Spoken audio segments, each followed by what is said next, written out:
What about the governor? Good idea. Patty, do you realize what you're doing? You don't think they'll come, huh? Well, you're wrong. When you've got the greatest speaker in the whole wide world, everyone will come to hear him. Hi, I'm home. That's Papa. Wait till I tell him the news.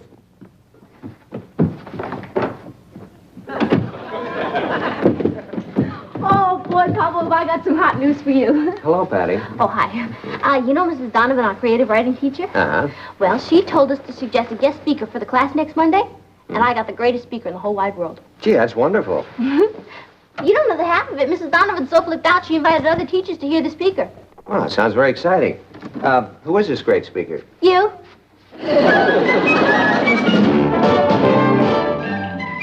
Meet Kathy, who lived most everywhere, from Zanzibar to Berkeley Square. But Patty's only seen the sights a girl can see from Brooklyn Heights. What a crazy pair. But they're cousins, identical cousins all the way. One pair of matching bookends, different as night and day. Where Kathy adores a minuet, The ballet russe and crepe Suzette. Our Patty loves to rock and roll, a hot dog makes her lose control. What a wild duet. Still they're cousins, identical cousins, and you'll find they laugh alike, they walk alike, at times they even talk alike. You can lose your mind when cousins are two of a kind.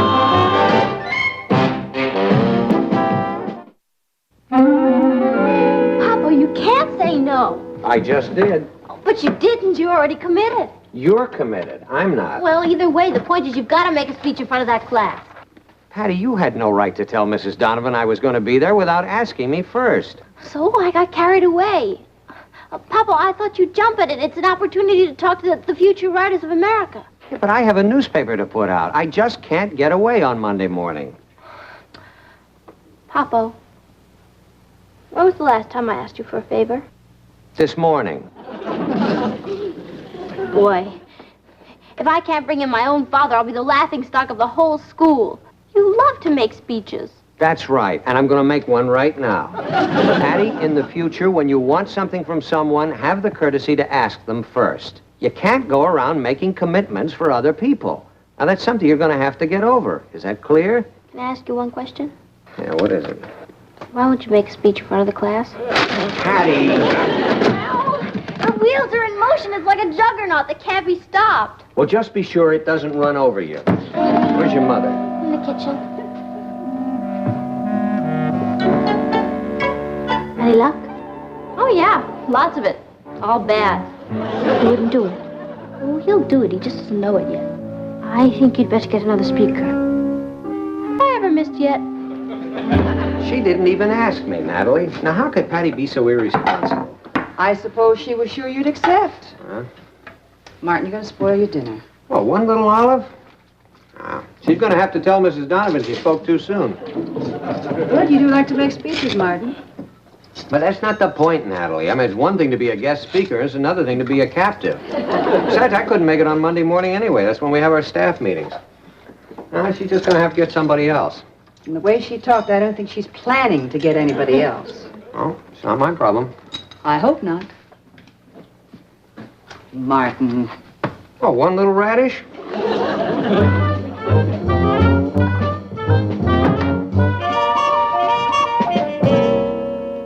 Hi, Kath. Hello, Richard. Hiya, Patty. Hi, Rich. Well, did you talk to him? Is he going to do it? Yeah. No. Well, what does that mean? Is he going to speak or isn't he? Of course he is, Richard. But he doesn't know it yet. Oh, you've done it again. I told you should have asked him first. Will you stop worrying? I told you he'll be there. He seemed awful positive. Of course I'm positive. In fact, I'll bet you dinner in the theater that my father will make that speech Monday morning. Is it a bet?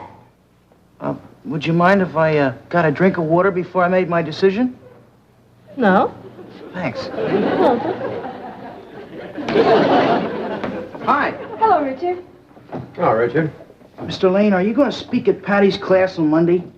No, Richard, I'm not. Are you sure? I'm positive. Thanks a lot. Bye.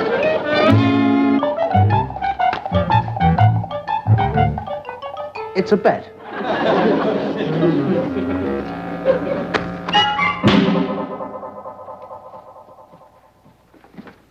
Busy, darling? Oh, no. I was just finishing up an editorial. Sit down. I just had a long talk with Patty while she helped me with the dishes. Patty who? This thing on Monday is really very important to her. Oh, it's more important than you know, Nat. Do you realize what week this is? No, National Character Building Week.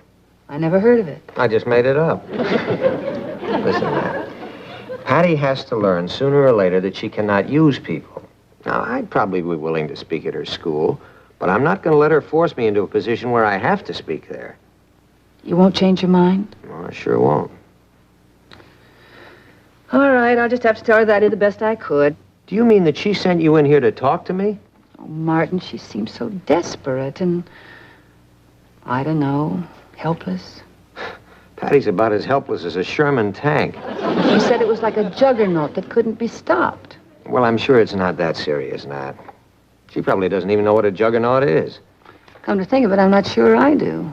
No, it was from Hindu mythology. It was a monstrous wagon with a religious idol on the top of it. And they used to roll it down the street, and fanatics would throw themselves under the wheels. They get carried away by their emotions, you know.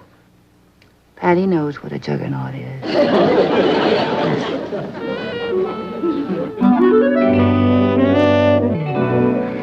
Uncle Martin, Mm-hmm. are you busy? No. I was just finishing up an editorial. Sit down. Thank you. Oh, my, isn't that interesting? It must be wonderful to be able to influence so many people. Well, I'm not sure I'm influencing anybody. I just express my opinion. You know, the greatest place to mold opinions is in the school, where the minds are at a formative stage. No. Know what? No, I'm not going to speak at Brooklyn Heights High on Monday morning. Now, Kathy, you got a lot of common sense. How could you let Patty use you that way? Use me? Well, sure. She sent you in here to plead her cause. Well, she didn't exactly send me. Well, she doesn't exactly send me either. Look, you tell her that you took the message to Garcia and he said no. Martin, are you certain you won't change your mind? Yeah, I'm positive. Then I'm worried. Why? Because Patty's not going to change her mind either. You busy, Dad? No, I was just finishing up an editorial. Sit down. Over here.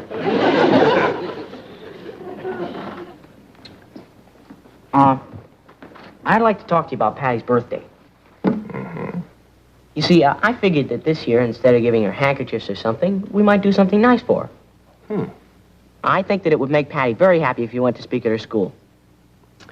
When did you develop this sudden interest in Patty's welfare? What's so sudden about it? I've always been interested in Patty's welfare. It's just that I've been too busy up to now to do anything about it. Oh. Yes, sir. In my book, Patty's okay. Mm-hmm. So won't you please do it? It'd mean a lot to her. Mm-hmm. And to me. What does it mean to you? A buck if you say maybe, 2 if you say yes. So what you're suggesting is that instead of the usual birthday present, we should give Patty something different. Me. Right. Well, that makes sense. Yeah? Sure. I think if I speak at her school, it'd be a wonderful birthday present. Then you'll do it? I'll be glad to. On her birthday. Next December. Well, you can't win them all. Yeah, I know that, Ross. And you know it. The question is, does Patty know it?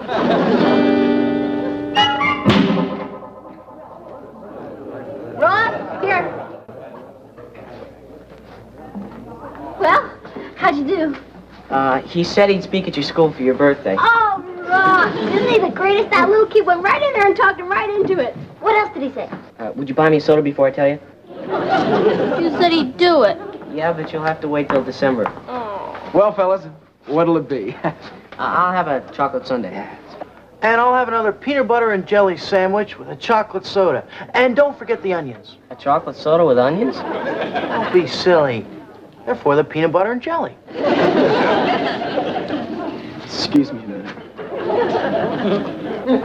Well, Patty? If you say I told you so. I wasn't going to say that, but now that you mention it, I told you so.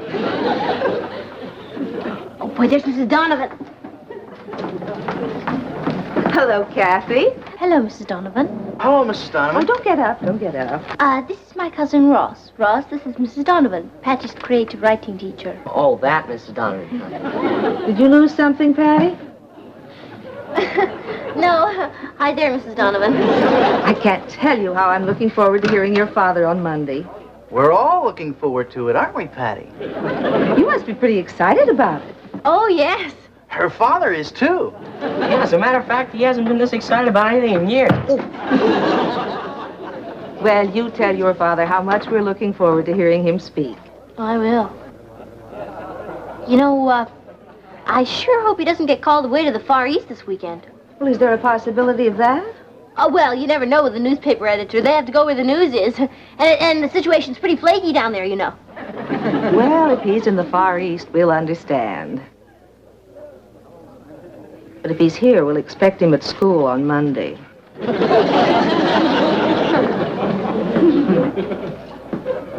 Well, what are you going to do now, Patty?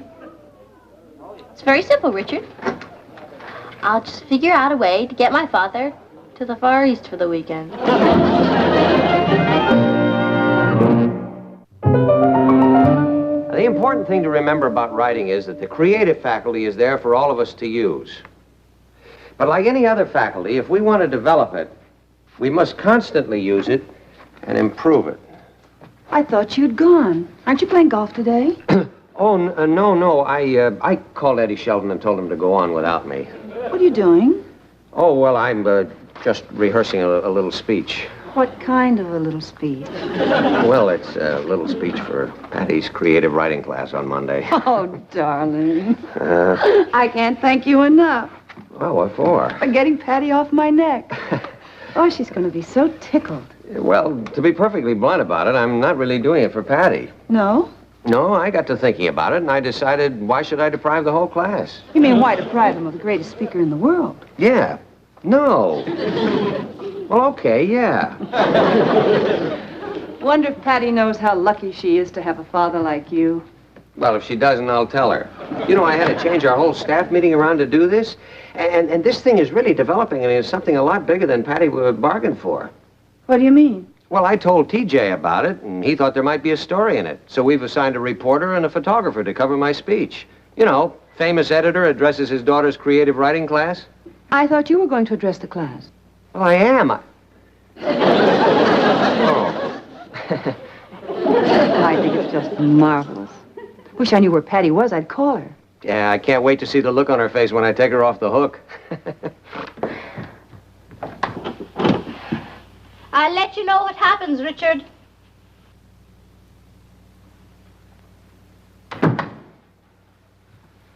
Patty, are you sure you know what you're doing? Of course I do. It's one of my finer moments. When I tell Papa that I've invited a rival editor to come and talk to my class, he'll beg me to let him come. But you haven't invited anyone else. That doesn't make any difference.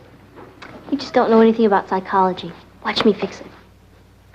Papa! I'll let you break the news to her. Oh, hi, Mom. Can I talk to you a minute? Is it about that speech on Monday? Yeah, how'd you guess? Well, because I'd like to talk to you about that speech, too. Papa, before you start, I want you to know that I've been thinking it over and I realized I was wrong. Well, so long as you realize what you did. So I asked someone else to make the speech for me. You what? What do you mean you invited someone else? Just what I said. You know Mr. Connolly of the Evening Express? He said he'd be delighted to do it. Isn't that the end? The living end. You mean it doesn't grab you? Do you mean that you asked the editor of that scandal sheet to address your class? Oh, it's not such a bad paper, Papa, and I understand Mr. Connolly's a great speaker. Patty, how could you do this? I thought I was the greatest speaker in the whole wide world. Well, you are, Papa. But Mr. Connolly's going to be there. See ya. See that little girl who just walked out of here? Do you know what she's done to me? She has made me the laughingstock of the whole newspaper business. Oh, Martin, now, it's not that bad. It isn't. Do you know what I have to do now? I have to get on the phone and tell TJ that my daughter has rejected me in favor of the editor of the Evening Express. Nat, how could she do that to me? Martin, why don't you explain it to her? Explain it? Oh, you mean beg her to let me speak there? Well, I wouldn't speak there now if my whole life depended on it. She did invite you first, you know. I mean, there's really no reason to be upset. Who's upset? And I'll tell you another thing. That Connolly has been spoiling for a fight for a long time. He probably put Patty up to this, turning my own daughter against me. Okay, if it's war he wants, that's what he's going to get. War. What are you going to show? I'm going to rewrite Monday's editorial. You know, the Evening Express has been opposed to bond issues for schools for a long time. Well, I'm going to ask them on the front page of the Chronicle how they have the nerve to send their editor down there to speak to a group of high school students. Wait a minute, I have a better idea. I'm going to send a reporter down to cover his speech. And then I'm going to print that speech right on the front page opposite the editorial he wrote attacking the bond issue. I'll nail him to the mast. Darling, calm down. I am calm, Natalie. I'm calm. Does it work? Like a charm. Oh, Kathy, man, it's so easy to handle when you got the key. Are you sure you didn't force the lock? Of course I'm sure. In 3 minutes, there will be a knock on that door, and Papa will come in, and he'll say, Patty, I've been thinking it over, and, well, you were right. I should have accepted your invitation to speak for the class, and, well, if it's not too late, maybe you could call Connolly and tell him you've made other arrangements. I'm more powerful than I thought. Man! Patty, Yes, Papa? I have been thinking about your invitation to Connolly. Yeah? Yeah, and I would like to tell you something. Go ahead. I think it's the best thing you could have done. You do? Yeah, and in fact, you can tell him for me that the Chronicle is going to send a reporter down there to cover his speech, and I would like to hear what he has to say about that. Papa, look, maybe I made a mistake. Maybe you'd reconsider about speaking at the school. Why can't we sit down and talk it over, Oh, well, we can sit down, but there's nothing to talk about. Everything I have to say from now on, I will say on the front page of the Chronicle. The Chronicle? Yeah, I have just declared war on the Evening Express. Well, what you going to do now, Patty? What's left? I just started World War III.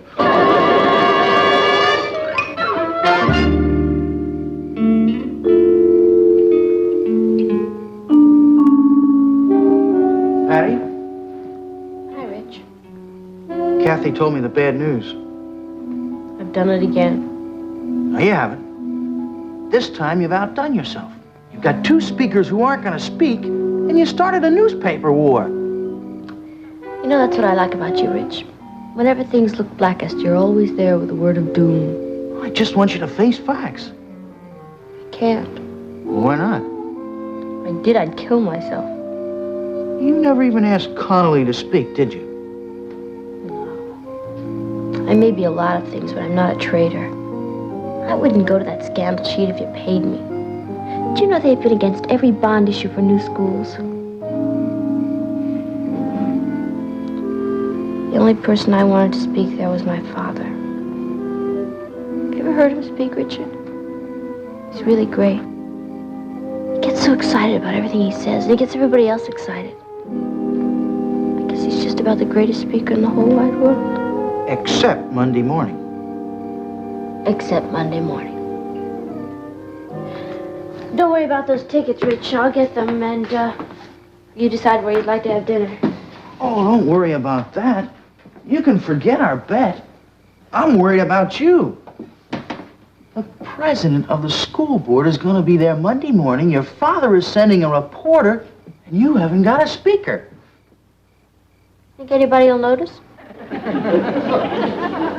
You could go to Mrs. Donovan and explain. On Saturday? Well, what about the... I tried. She's not listed in the phone book. Well, there's one other solution. Oh, I thought of that. But I'm a coward. Tell your father the truth. Kathy thought of that. I can't. Well, why not? Richard, the reason Papa was not going to school in the first place is because he thought I tried to force him into it. Don't you see, if I go to him now and tell him what I've done, he'll think I'm using even more pressure to get him to do it. I can't. It's my own private little disaster. Well, if it's any help to you, I'm on your side, Patty. Sure, it helps, Rich.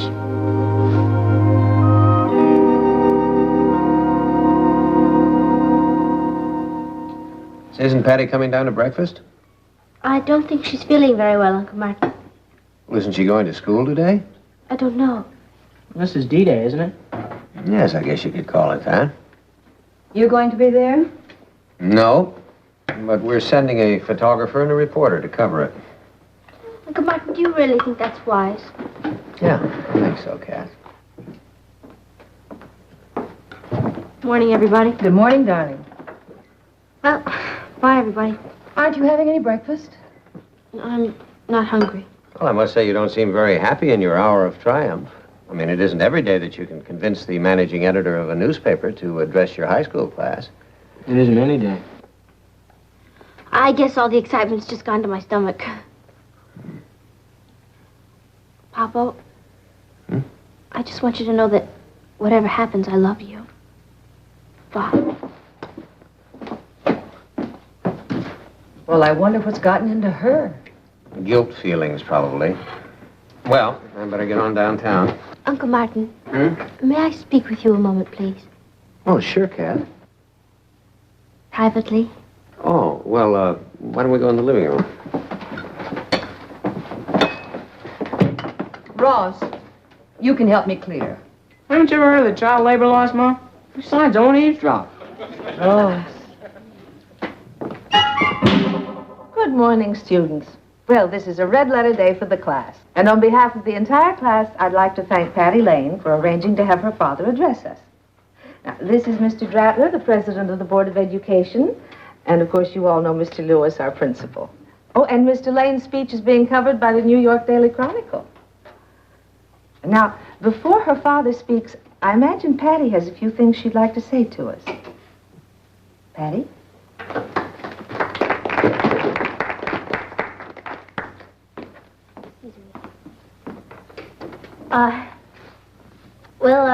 As you know, my father is the managing editor of a newspaper, and managing editors are very busy people. They are always busy managing their paper, and one person shouldn't really commit another person to do something unless she checks with him. So I'm here to apologize to you because Because I'm late. I'm sorry about that, but as my daughter said, a newspaper editor is pretty busy editing his newspaper. Papa. That's all right, honey. You just sit down and relax and listen to the greatest speaker in the whole wide world. Thank you. Thank you very much. Sing with you.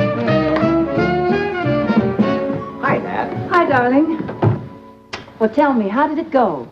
I was a smash. I'm sure you were. Patty home? No, she stopped off at Richard's, but she should be home any minute. You know, I may have let myself in for more than I'd bargained for. What do you mean? Well, Mrs. Donovan said that next month they're going to have a citywide meeting of all the creative writing classes, and they're looking for a guest speaker. Oh, no. Oh, well, that's okay. I'm kind of looking forward to it. Hi, Ma. Hi, Papa. Hi, honey. Well, I guess you heard. Yes? Oh, boy, was I a sensation. You were. Oh, yeah. Mrs. Donovan went on and on to the class about how you have to use your imagination when you're picking a guest speaker. All the kids were even telling me how thrilled they were. Yeah. Incidentally, how was your father? Oh, Papa was fine. You know, even Mr. Lewis congratulated me. Well, I'm glad we both had such a triumph. You know that Mrs. Donovan said I could pick all the guest speakers from now on? Gee, that's wonderful. She was mentioning something about a conference of creative writers next month. Yeah, you know who I'm going to get for that? Well, I have an idea. The greatest speaker in the whole wide world. Vice President Hubert Humphrey. What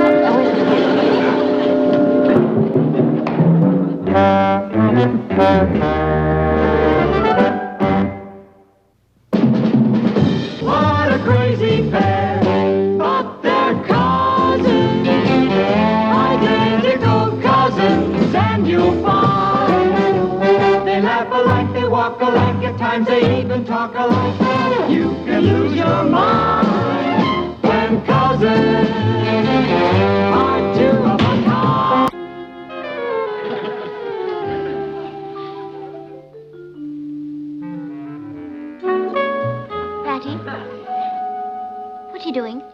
disgusting. What does it look like I'm doing? Oh. May I make a suggestion? Sure.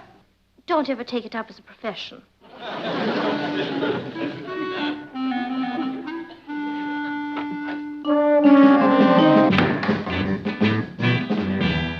Patty, have we got any steak in the house? We're having chicken for dinner. What do you want, a steak?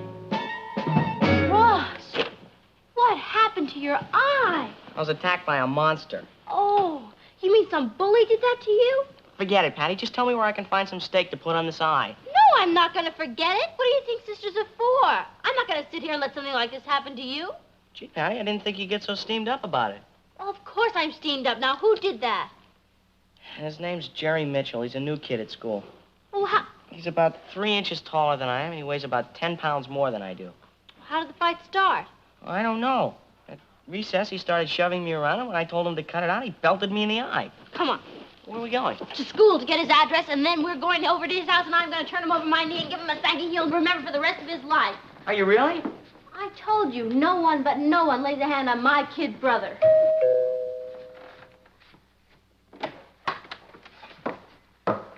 Hello, I'm Alan Mitchell. You are? I'm Patty Lane. Well, it seems that my little brother Jerry got in a fight with your brother today, and I came by to apologize. We just moved into the neighborhood, and I'm afraid that's a bad way to get started. Oh, boy. Well, if it's any consolation to you, my brother has a black eye, too. You gave his brother a black eye? You ought to be ashamed of yourself. What? Come in, won't you, Mr. Mitchell? Alan. Alan.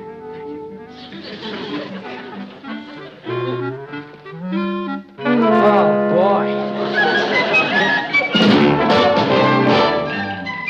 Meet Kathy, who lived most everywhere, from Zanzibar to Berkeley Square.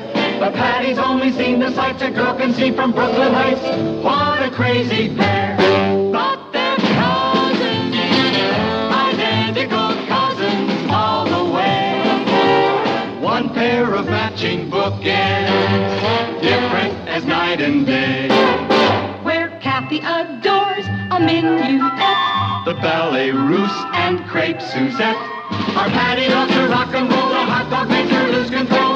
What a wild duet! Still they're cousins, identical cousins, stand you'll find. They laugh alike, they walk alike, at times they even talk alike. You can lose your mind when cousins are two of a kind.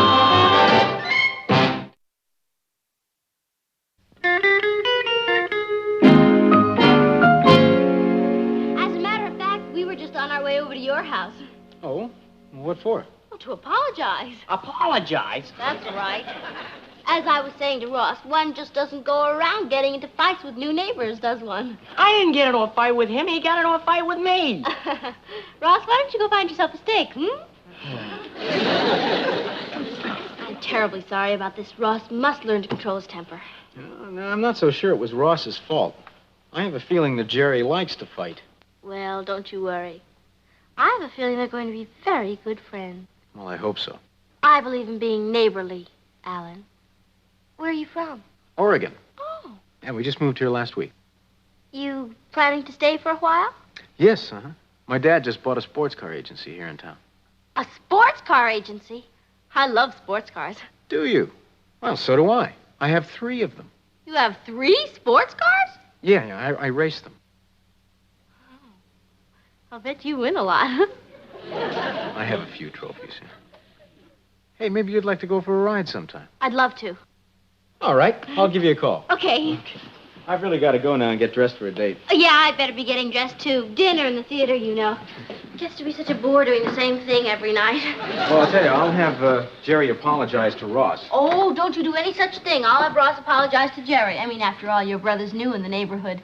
And we wouldn't want anyone in your family to get the wrong impression of anyone in our family.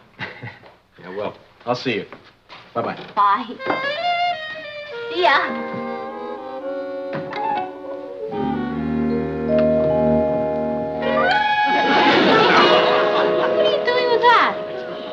We didn't have any steak in the house. Besides, It's none of your business. You're not a member of my family anymore. Oh, come on, Ross. I did it for your own good. You're a Benedict Arnold. Do you want to be known as the town bully? No, and I don't want to be known as the town punching bag either. You're not going to be. You and Jerry Mitchell are going to be very good friends. Why? Because he's going to be your brother-in-law.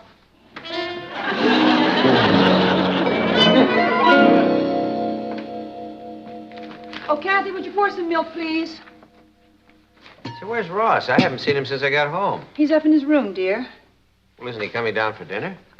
Patty, will you go see what your brother's doing? He's not my brother anymore.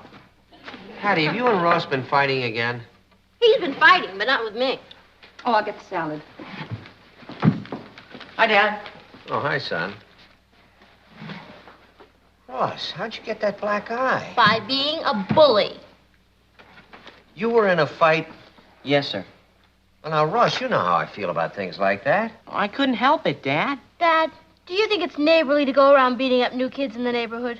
I don't think it's neighborly to go around beating up anybody. Well, I was minding my own business in the schoolyard, and this new kid named Jerry Mitchell came up to me and started shoving me around. And when I asked him to quit it, he hauled off and belted me in the eye. Oh. Well, Ross, when somebody behaves that way, there must be a reason for it. Maybe he has a personality problem or something of that kind. But violence is no solution to a problem. Now, you're an intelligent boy. The next time he pushes you around, I want you to use that intelligence. Talk to him. Reason with him. Well, what if I do all those things and he still won't listen? Then you can belt him in the eye.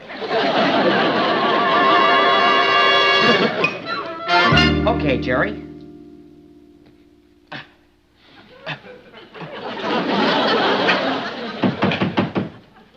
Who is it? It's Patty. Hi there. Look what I brought you, my transistor radio. You've always wanted it. It's yours. What's the catch? Who said anything about a catch? If a sister can't be nice to her own brother, who can she be nice to? Jerry Mitchell's brother. Well, it can't hurt you to be nice to Jerry. Now, I want you to invite him to dinner tomorrow night. Okay, but he won't come. Why not? Because tomorrow morning I'm going to punch him in the nose. You better not. I thought you were on my side. I'm on the side of peaceful coexistence. Now, tomorrow morning I want you to go up to Jerry and shake his hand and tell him you're very sorry. Go up to him, shake his hand, and tell him I'm very sorry. That's right. Then I'll punch him in the nose. Ross, this is your last warning. I don't want to hear of you fighting with Jerry. Oh, I'll try and keep it quiet. Try to befriend somebody. Sisters.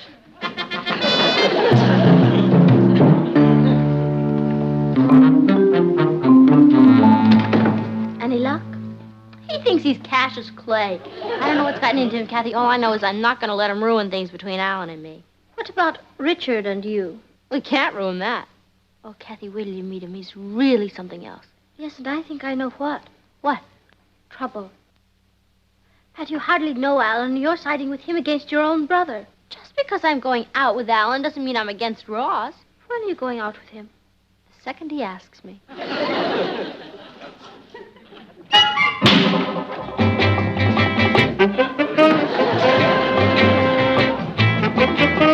Hi, Kath. Ross, what happened? Nothing. Jerry Mitchell again, hmm? At recess, he started shoving me around again. I tried to stay away from his right hook, but then I found out something. He's got a left hook you wouldn't believe. Who started it? I did, I guess. I went up to say hello to him, and he hit me in the eye. It's terrible. Did you hit him back? Who had a chance? Ross, you can't come home like this every day. We've got to do something about it. I know. I'm running out of eyes. I can't do anything about it, Kathy. He's just too big. Size doesn't mean anything. You want to bet? Ross, we're going to fix that young Jerry Mitchell right now. Where are you going? I'm going to call someone who's going to teach you how to fight. Hello, Richard. This is Kathy. Could you come right over, please? We have an emergency here. Fine. You mean to say this kid just came up to you and beat you up without any reason? Oh, he's got a reason. He's bigger than I am. Can you teach Ross to box? I'll do better than that. I'll teach him some judo. Oh, boy. Can you really do it? Certainly. I've been trained for years. Will it take long? I can teach him enough tricks to take care of himself in a couple of hours. Wonderful. I'll just sit by and watch. Oh, good. Let me see your muscle. You better put some old clothes on, though. You're going to be falling a lot. It's certainly nice of you to do this, Richard. Oh, my pleasure. But why didn't Patty ask me? Patty? Well, I mean, it's her brother. Well, Richard, I think it would be better if we didn't mention this to Patty right now. Why not? I think we should surprise her. Boy, she's really going to be surprised when she learns that I taught Ross, isn't she? Yes.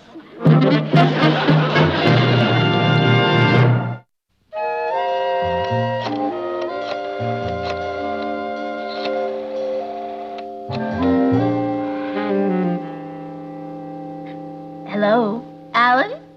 This is Patty. Patty? Lane, Ross's older sister. Oh, yeah, sure. Hi. Hi. Listen, how's your little brother? Well, he's fine. Oh, good. I was worried about him. Look, the reason I called is, well, I wanted to be sure you told him not to worry about Ross bothering him anymore. Oh, yeah. Don't worry about Jerry. Oh, good, because I wouldn't want him to get the wrong impression of our family. Well, I'll mention it to him. Good. How are all your sports cars? Oh, well, they're fine. Good. Have you won any races lately? Since yesterday? No. Oh, well, you know, I was thinking about it. I mean, after you mentioned it yesterday. It must be wild driving around in a car like that with all that power throbbing inside of it. Yeah. I mean, it must give you a great sense of, a power, huh? Yes, it's really quite a kick. Yeah. Well, did I tell you I'd never ridden in a sports car? Yeah, I think you did. If you'll excuse me, I've got to go now. Oh, you're gonna go driving in your car? No, I'm going down to Miller's garage and working my carburetor. You mean you fix cars? Oh, it's marvelous to be able to work with your hands. Well, thank you for calling. Oh, that's all right. I was just sitting here thinking, and I thought... Well, I thought I'd like to go out for a breath of fresh air. And then I thought, no, first I better call and see how your little brother is. You say he's okay, huh? Yes, he's fine. Oh, well, that's good, because I was really worried about him. By the way, isn't my house right on the way to Miller's garage? No, Miller's garage is right around the corner from here. Oh, well, then you can practically walk there, can't you? Well, I mean, if you didn't need your car to fix it when you got there. Yes. I mean, you say your brother's really all right, huh? Yes, I'm sure he's fine. Thank you for calling now. Bye. All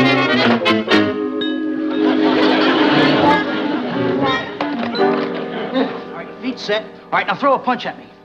Oh, wait a minute. Not so fast. You gotta go slower. I can't teach you. Oh, all right. Throw another punch.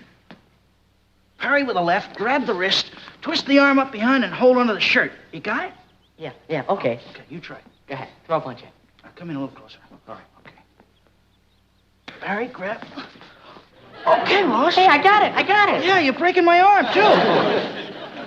Well, it didn't take long to learn that at all, did it? I can teach him enough tricks so he'll throw that Jerry Mitchell around the schoolyard like a basketball. Ross, I'm supposed to be teaching you. Oh, sorry. Just get carried away. You need more than one hold anyway. Okay, now. Come in a little closer and get your feet apart. All right. I'm going to show you the kick-back throw. You step in, grab the shoulders, and kick. Ross, do you want to learn or don't you? Hi, Kathy. Have I had any calls? Not since I've been home. You sure? Yes. I mean, you're sure Alan Mitchell didn't call me? Was he supposed to? Well, I happened to run into him at Miller's garage, and he said he might call. What were you doing at Miller's garage? Never mind. You know, Kathy, you'll never know how different a car looks from underneath. I beg your pardon. Well, I mean, they keep all kinds of secret things under there. Patty, do you mean to tell me you crawled under a car to talk to Alan Mitchell? Of course not. It was up on a rack. You know, he really looks cute in overalls with grease all over him. By the way, have you seen Ross? I don't think he's home from school yet. Oh, I just want to make sure he stops picking on poor little Jerry Mitchell.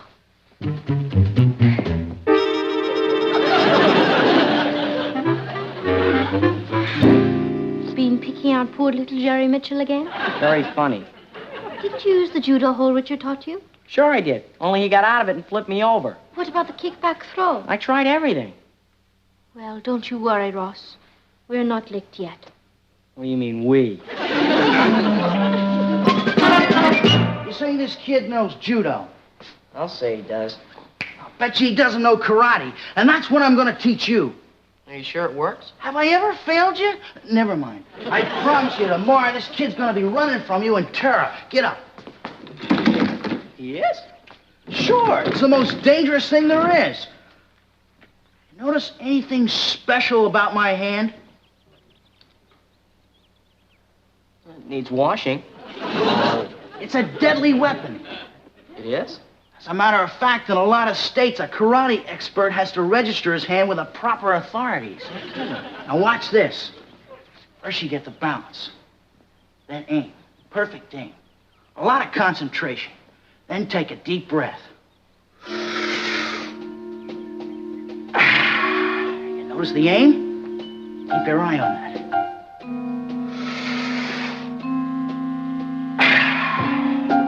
Now watch.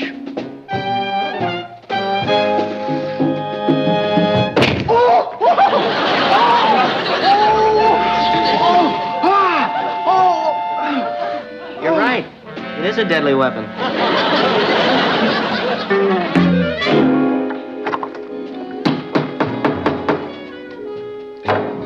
I think you're right, Richard. Ross does need some fundamental training. There you are. A week with these and Ross will look like Samson. Good. Well, should we... Richard. Richard! Those are for Ross, shall we call him? Oh, okay.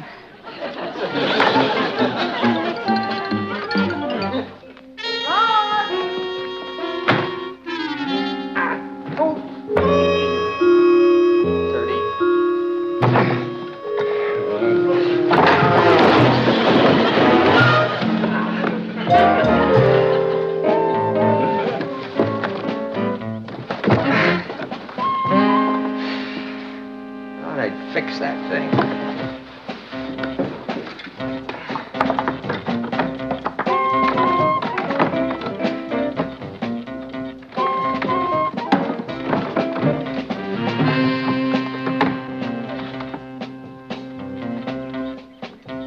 I'll just stay like that till I get my tools.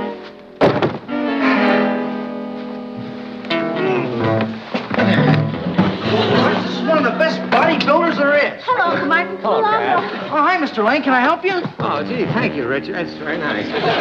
Oh, I'll need that in the house. Oh, Thanks a lot.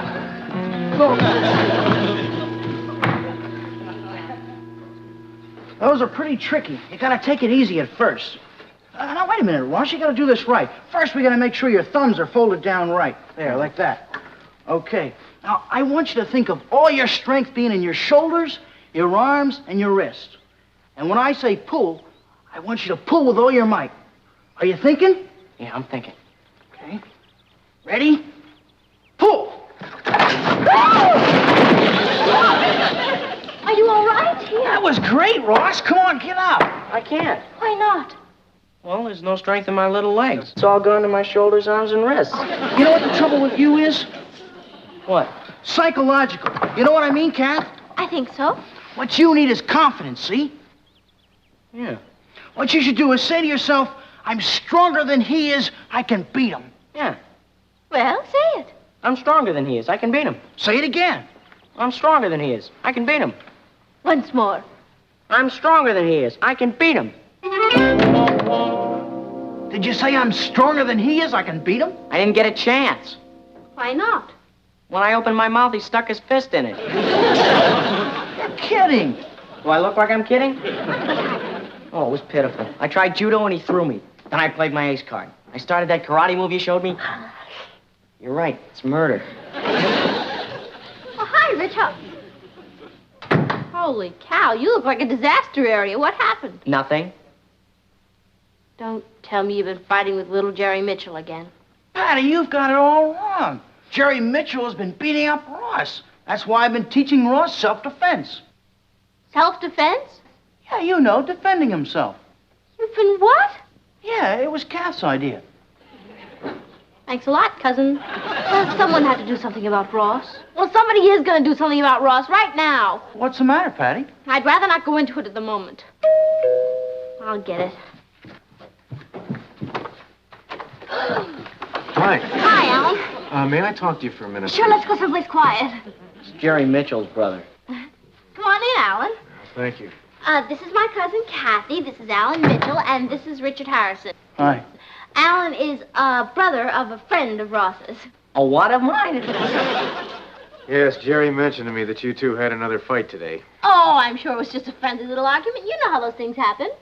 I've told Jerry 1,000,000 times not to get in any fights. Then why is he always fighting? Well, I guess it's my fault. I taught him a little boxing and some judo and karate, and it must have gone to his head. No, it went to mine. He told me that you tried to use some of that against him. You shouldn't have, you know. He's really pretty good. Good, he's an expert. And so will Ross be when I'm through teaching him. He just needs a little practice. Now, look, it's not a good idea to encourage this sort of thing. Who says so? Oh, look, why don't we all go down and have a nice soda, huh? Look, you shouldn't fool around with things you don't understand. How about a milkshake? Things I don't understand. I've been studying judo for 3 years. How, by correspondence? Sunday. Come out in the backyard and I'd be glad to give you a little demonstration. I'll banana split. Now, look, I wouldn't want to take advantage of you. Don't worry. You won't be. We'll be right back. What are you going to do? Teach your friend here a little lesson. Listen, my car is right outside. As soon as I get finished with him, I'll take you on that drive I promised you, okay? I gotta see this. Patty, are you just going to stand there and let this happen? Kathy, it's been happening since time began. Brave men fighting over the woman they love. Who am I to fly in the face of tradition? You mean you're not going to do anything? And embarrass both of them? You really don't know much about male psychology, do you? Oh! Let's go! What happened? He's out cold. Who is? What do you think? Richard! What happened? I thought you were an expert. How much can you learn through the mail? Well, I'm ready if you are. We can take a drive along the Merritt Parkway. Do you think I would go out with a bully like you? A bully like me? Of course, look what you've done to him. Ow! I'm sorry. Don't you worry, I'll take very good care of you, Richard. I don't understand.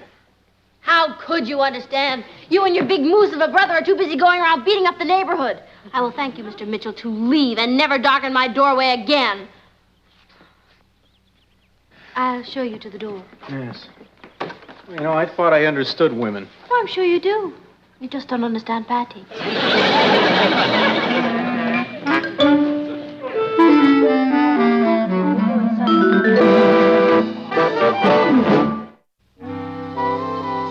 What he didn't tell me was he was boxing champ in college. Boy, did he make me feel like an amateur. Oh, Richard, I'm so sorry it happened. Oh, it was worth it, Mrs. Lane. You should have seen the way Patty lit into him. Well, I should hope so. You know, she's over there now straightening out that moose of a brother of his. Don't you think it would be better if we just forgot the whole thing? Yeah, maybe we ought to keep these feuds confined to the family and not involve strangers. Well, I don't want to feud anymore. I feel like I got my sister back again. How'd it go, champ? Richard, here's a steak for you. Ross, here's a steak for you. What's the chicken for? That is a rough family.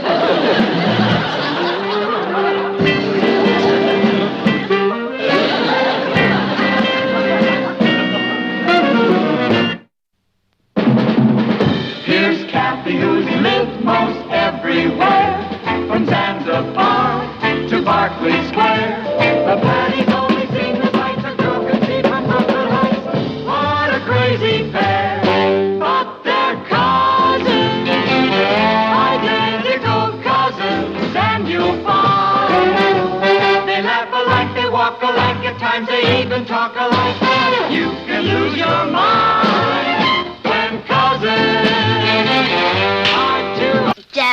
$10. Oh, well, then I strongly suggest that you get into another line of work. When it comes to asking your father for money, there is no fresh approach. Isn't that kind of a defeatist attitude? Maybe. But I certainly wouldn't bother him right now. He's edgy enough about this dinner. Oh? Who's coming? Eloise Sutton. Doesn't she write the society column for his paper? Yes, and her contract's up for renewal, and your father's very worried that he might lose her. Poor Dad. He's really got his hands full. I mean, trying to run a whole newspaper office and then trying to keep us happy at home. Yes, and I'm glad that you're beginning to understand that, darling. Oh, I do. And I certainly wouldn't bother him tonight about $10. I mean, compared to his problem, what's a measly $10? Good. Mom, Yeah? would you lend me a measly $10? Pass. Just thought I'd ask. Hi, girls. Hi. Gee, the table looks nice, Nat. Well, thank you, darling. After all, Eloise Sutton is your society editor. Martin. Oh, sorry. Dad, I've just made a very important decision. Namely? When I go to college, I do not want you to buy me a brand new car. Oh, well, that's very noble of you, especially since I wasn't planning to buy you even a brand old car. Oh, no car at all, then. And since I'm willing to make that great sacrifice, could I please have $10? Patty, now you know this is going to be a rough evening for me.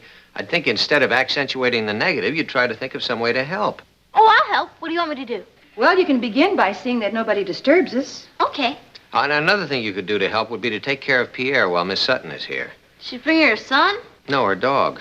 Oh, Martin, you didn't tell me she was bringing that spoiled little dog. Well, the sitter canceled at the last minute. A sitter? For a dog? Why couldn't she get another sitter?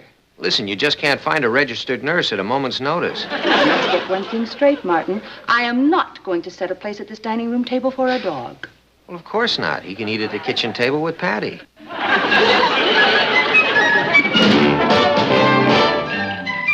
Meet Kathy, who lived most everywhere, from Zanzibar to Berkeley Square. But Patty's only seen the sights a girl can see from Brooklyn Heights. What a crazy pair! But they're cousins, identical cousins all the way. One pair of matching bookends, different as night and day.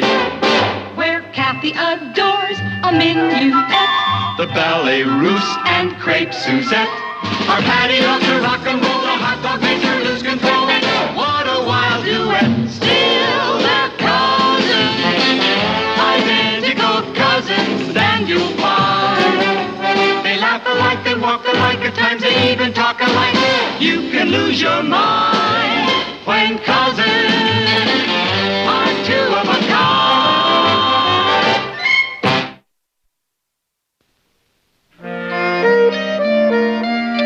That was a lovely dinner, Mrs. Lane. Thank you.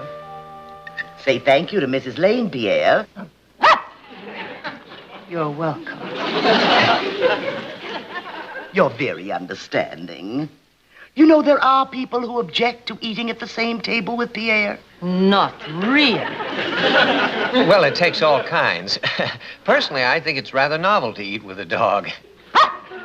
Martin, please, don't use the word D-O-G in front of Pierre. It humiliates him. Sorry. Eloise, about the contract, have you looked at it? Yes, I found it very amusing reading. Oh, come on now, Eloise, that's a pretty good deal. I mean, it's a nice increase and lots of benefits.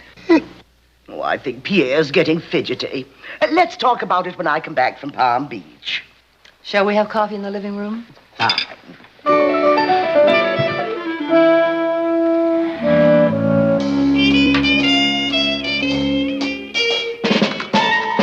Hi. Company still here? Yeah, I thought you ate at Billy's house. they had vegetable cutlets. Want to split a liverwurst sandwich with me? Ugh, no. A little more for me. Ross, remember last month when you said you'd never forget that favor I did for you? Yeah. What was it you did for me, anyway? Oh, well, that doesn't matter. The point is I need $10 desperately, and I've exhausted every other source but you. You know what? What? You just exhausted your last source. What's that? That belongs to Eloise Sutton. Scat! Get away from me. Ross, that is no way to talk to a dog. Oh, it's a dog. Well, Pierre, baby, what happened? Oh, Someone must have spoken sharply to him. Now he can't bear that. Pierre, baby, it's all right. Everything's going to be all right. Rock-a-bye, baby, on the tweetop. It's the only way to calm him down. When the wind blows, the cradle will rock. Isn't that uncanny? He's just like a baby. Worse. The poor dear's going to be 4 days without me while I'm on that assignment in Palm Beach. And would you believe it? I think he already knows that I'm going. Really? Poor thing will go absolutely to pieces. He knows I'll have to put him in that Kennel. You see, I can't even get away with spelling it anymore. Oh, I'd do anything rather than have to put him in that you-know-what. You mean to tell me there isn't a good one somewhere? No. Why, they all treat their, like animals. Well, can't you find someone who'd take care of them in their home while you're gone as a favor? A favor? Well, I'd pay if only I could find the right someone. Pierre is so choosy. You know, I think he's a bit of a snob. Wonder where he could have picked that up. Would you like some more coffee, Eloise? No, thank you. Hold it.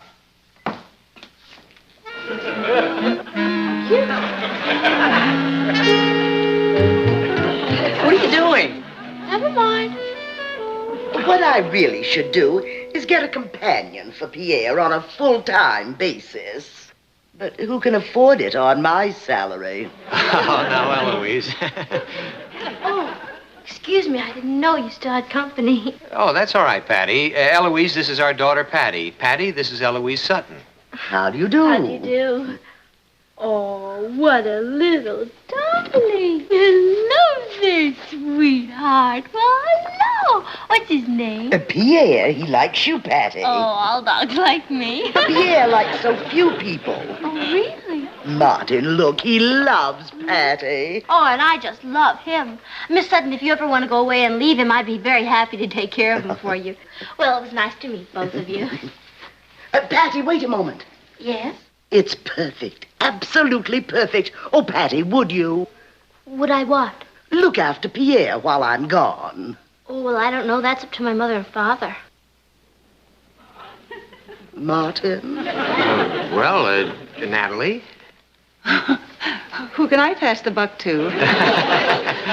Mrs. Lane, I'd be terribly grateful. Terribly. Well, it might be kind of fun for the kids, huh, Nat? Well, if it's all right with you, Martin.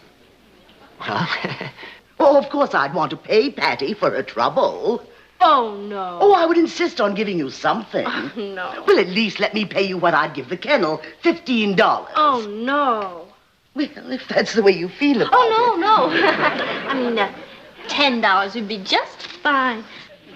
Now, is there anything I ought to know about Pierre? Well, as a matter of fact, I did make up a list of instructions for the kennel. A few simple do's and don'ts. I have them right here. Now, if you'll just follow this and pay particular attention to pages 5 and 19, you should have no problem, dear.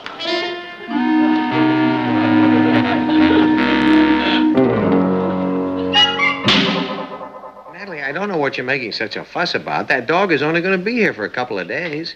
4 is an odd couple. Well, why get upset in advance? Now, Patty has promised to be completely responsible for him. The least we can do is show a little faith in her. Well... Oh, I'm sorry Daddy got away from me. Oh, that's okay. Hi there, little fella. How are you? You know, I think he said he was fine. Oh, right. Come on, Natalie. Why don't you break down and admit he's cute? I'll admit it when I break down. Mom, do you have any monosodium glutamate? Yes, dear, it's on the top shelf in the spice rack. What do you want it for? For Pierre's dinner. You're kidding. No, it says right here in the instructions. Page 13. For dinner, Pierre must have half a pound of freshly ground sirloin sprinkled liberally with monosodium glutamate. No, I've heard everything. Mm-hmm. Oh, I hope you don't mind, Mom. I'm using that hamburger that was in the refrigerator. Well, it's not sirloin and it's not freshly ground. How's he gonna know? He's just a dog. My sweet little doggy. There you are, Pierre. Pierre, that's perfectly good meat. Pierre! Oh. What happened? Oh, I tried to give him that hamburger, and I guess I insulted him. Oh, that's okay, fella. Now, come on, perk up. Everything's all right. That's not going to do any good, Martin. Why not? Don't you remember what Miss Sutton said? You've got to sing Rock-a-Bye Baby. Right. Pierre. Rock-a-bye, baby, in the... That's not working. Mom, you sing to him. I beg your pardon? Oh, come on, Natalie, you have to. I've put in my time with Rock-a-Bye Baby. Suppose you try. Me? Oh, Papa, please, if you don't calm him down soon, he'll have a nervous breakdown. It says so in the instructions. But... Okay, I will. Rock-a-bye, rock-a-bye, baby, in the treetop. When the wind blows, the cradle will rock. It's working, Papa. I think he loves you. Oh, well, I don't know about that. It's probably just the timbre of my voice. Oh, Martin, I always said you were irresistible. I guess I am. Oh, that's perfect, Pierre. Just like Mommy fixed it. Hi. Oh, did you get the bubble bath? Yep. Mr. Sparrow at the drugstore said he'd like to know how you like this particular brand of bubble bath. You didn't tell him it's for the dog? Are you kidding? Yeah, I see your point. You all right? Yeah, fine. Why? Well, that won't tell you the temperature of the water. I'm measuring it, stupid. It's not supposed to be any more than 4 inches deep. Oh, good. Okay, now. 1 level tablespoon of La Rose bubble bath. There we go. That doesn't smell like $1.75 to me. I'll bet you could have used the bubble bath you use. Ross, when a dog knows the difference between chopped meat and sirloin, I don't kid around. Okay, Pierre, here we go. Oh, don't look so unhappy. You're gonna like it a lot. See? Isn't that nice? Oh, that's good. He likes it. Oh, I forgot his towels. Now you stay there. These towels have to be baked? Ross, will you please get out of here and let me do this alone? Oh, boy. Good luck. Pierre?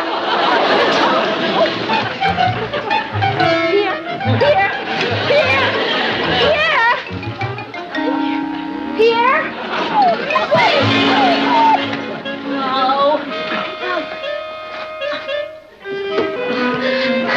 Oh, be careful. The dog is wet. I know. What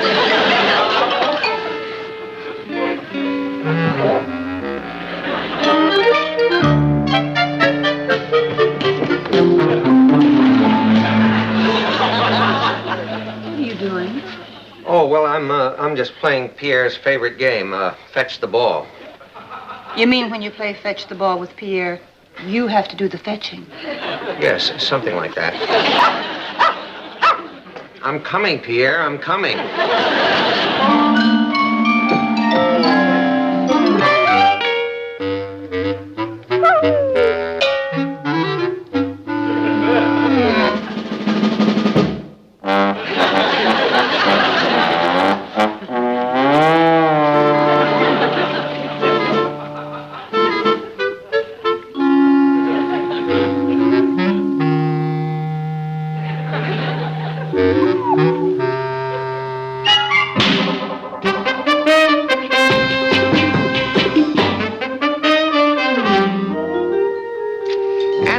Extend their advertising contract for an additional 6 months. Good. Now, as far as Eloise Sutton is concerned, TJ, I think I can say that her renewal is practically in the bag. How can you be so sure? Well, let's just say that she's under a slight obligation to me.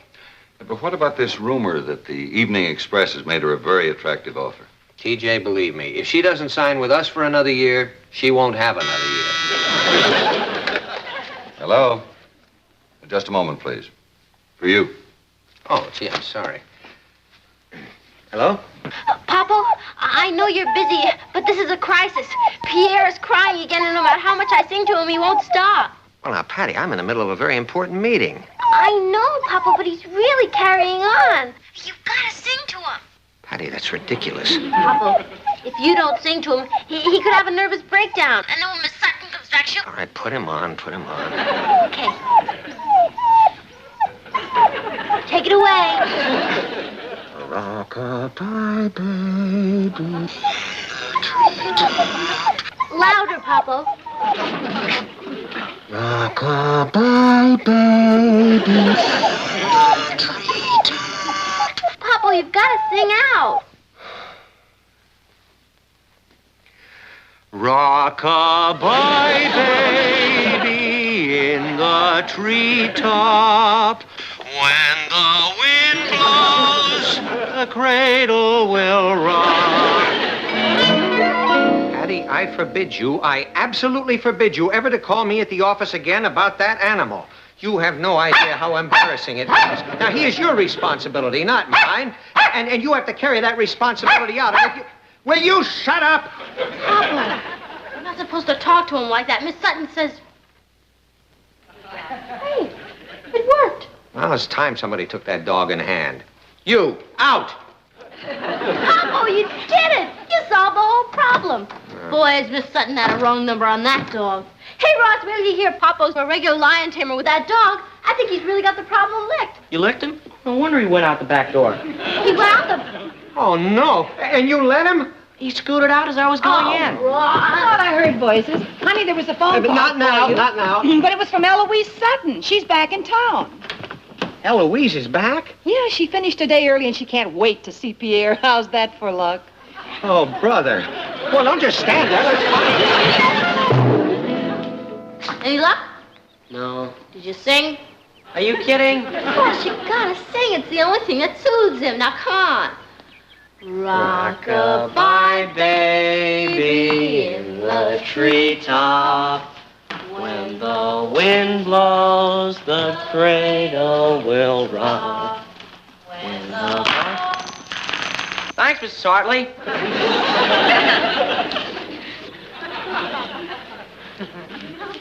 Oh, the sun shines bright on my own Kentucky home.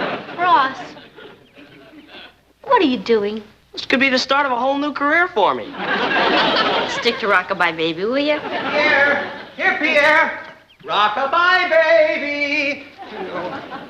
Have you seen him? Is he back here? No, isn't he out there? No. Eloise is here. She's just getting out of the cab. Oh, boy. Here she is. Well, what am I going to do now? I mean, Eloise will never forgive me for this. And I told TJ I had her in the bag. Oh, Papa, I'm sorry. I wish there was something I could do. How about combing your hair over your face and barking? Ross. Hey, wait a minute. That's not a bad idea. Dad, please, get a hold of yourself. No, I didn't mean that. I mean, just maybe we could stall her for a little, maybe. Patty, you keep looking for that dog, and Ross, you come with me. Okay. Well, would you like some coffee, Eloise? Oh, no, thanks. I just want to pick up Pierre and run. Where is my precious darling? Right here, my love. Oh, Martin, you sweet. Natalie, how about some coffee? Well, I just asked No, I Eloise really must run, Martin. Well, you just can't. Pierre is upstairs having a farewell bath, so he'll look lovely for your reunion. Listen. His voice sounds strange. He doesn't have a cold, does he? Oh, of course not. Well, has he been happy here? Have you ever heard a happier bark? Pierre?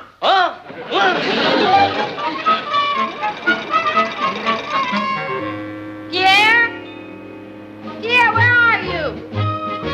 Pierre, come back here.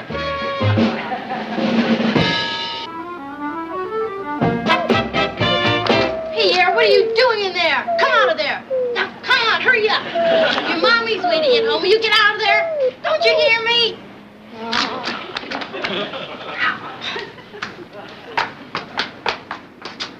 Come here, Pierre. Come here, sweetheart. You come out of there. Okay, then I'm gonna come in. There you are, you bad dog.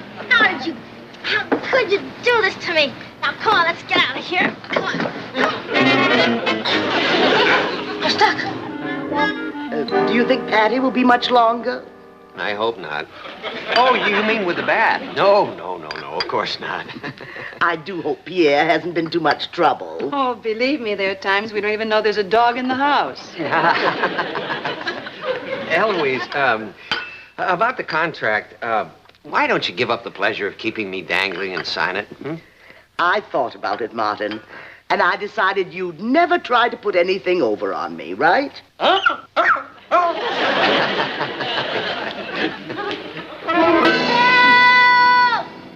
I'm stuck in this thing! Oh, what I wouldn't give for a couple of pounds of butter. Hey, kid! Kid, come here! What do you want? Come closer, kid. Why not? You're not getting any of my peanut butter and jelly sandwich. Oh, look, Sonny, I don't want your peanut butter and jelly sandwich. Just come here, please. That's what they all say. And then they steal your peanut butter and jelly sandwich. Honest, I'm not going to take your peanut butter and jelly sandwich. Now, look. Look, all I want you to do is you see that red firebox over there? Okay, now I want you to go over there and ring it for me, okay? You're not supposed to ring the fire alarm. My mother told me. Well, I know, but you're allowed to ring it in an emergency, honest. Is this emergency? Oh, yeah, it's a big emergency. Now go on over there and ring the box. Okay. Thank you.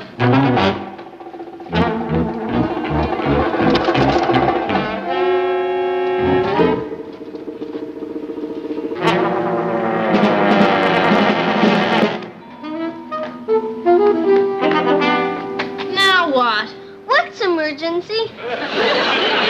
Look, Sonny. You like peanut butter and jelly, don't you? Yeah. Yeah. Now look, that fire alarm is connected to the peanut butter and jelly fire department. And if you go over and pull the alarm, you can have all the peanut butter and jelly you want. Yeah? Yeah. Oh, boy.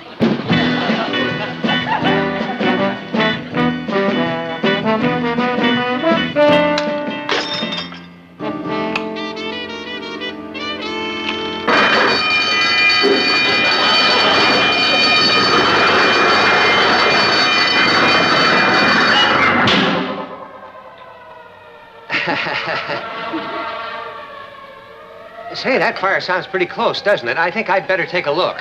Why don't you? Good. Eloise, would you like some more coffee? Oh, no, thank you. I must run. I think I'll go upstairs and give Patty a hand with Pierre. Oh, wait a minute, Eloise. I'm sure Patty would prefer it if you'd let her finish that by herself. Now, Martin, I'm just taking Pierre home, not to a beauty contest. Yeah, but you see, Eloise, you're going to ruin the whole thing for Patty. Martin, I can't wait. You realize I haven't seen my little darling for 3 whole days? Yeah, but Eloise, if you just wait another minute, please. Martin, don't be ridiculous. Pierre, darling, Mama. Oh. How are you, Patty? Oh, it's wonderful to see him. Thank you for taking such good care of him. Oh, I enjoy taking care of him. He's such a little darling. Well, it's just marvelous to see him. Yeah, it sure is. He does seem a little thirsty. You do have filtered water, don't you, Martin? Oh, I wouldn't be without it. Ross, follow me. Thank you. Honey, how did you do it? It was easy, Papa. I had the help of some very cooperative firemen. See you, fellas. Thanks a lot.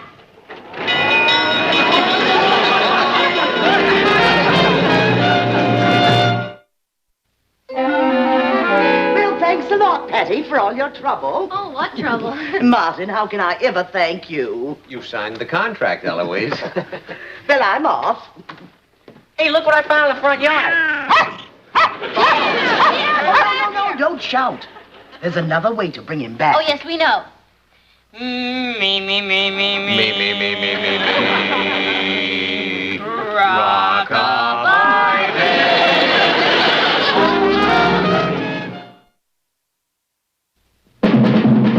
Here's Kathy, who's lived most everywhere, from Zanzibar to Berkeley Square.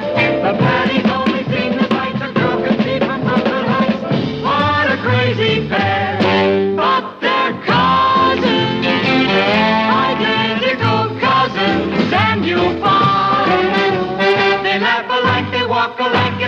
they even talk alike. You can lose your mind when cousins are two of a kind. Butterscotch whip. Sounds dreamy. Must be great to be crazy in love. You just never seem to get hungry. Poor Louis. I guess he's too old to understand people like us. Aren't we lucky, Rich? I mean, we found the someone we want, and we know that that special someone is always going to be there. Yeah, it's spooky. Drives everything else out of your mind. Yowie! What is it? I forgot to tell Louis to put sprinkles on.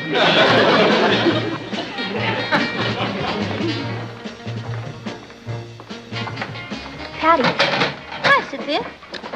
What did I tell you? You know Roddy Dawson, the new football captain. Only to say hello. He's really something else, isn't he? Patty, that's what he says about you.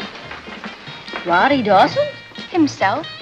My brother told me that he is dying to date you. He is? Why doesn't he ask me? Because of Richard. What about him?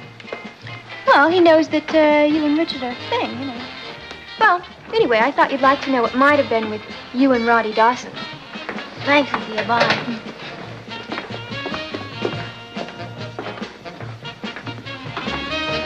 Here you are, Patty. Dig in, it's wild. Richard, I've been wondering. About what? Don't you think we're too young to go steady?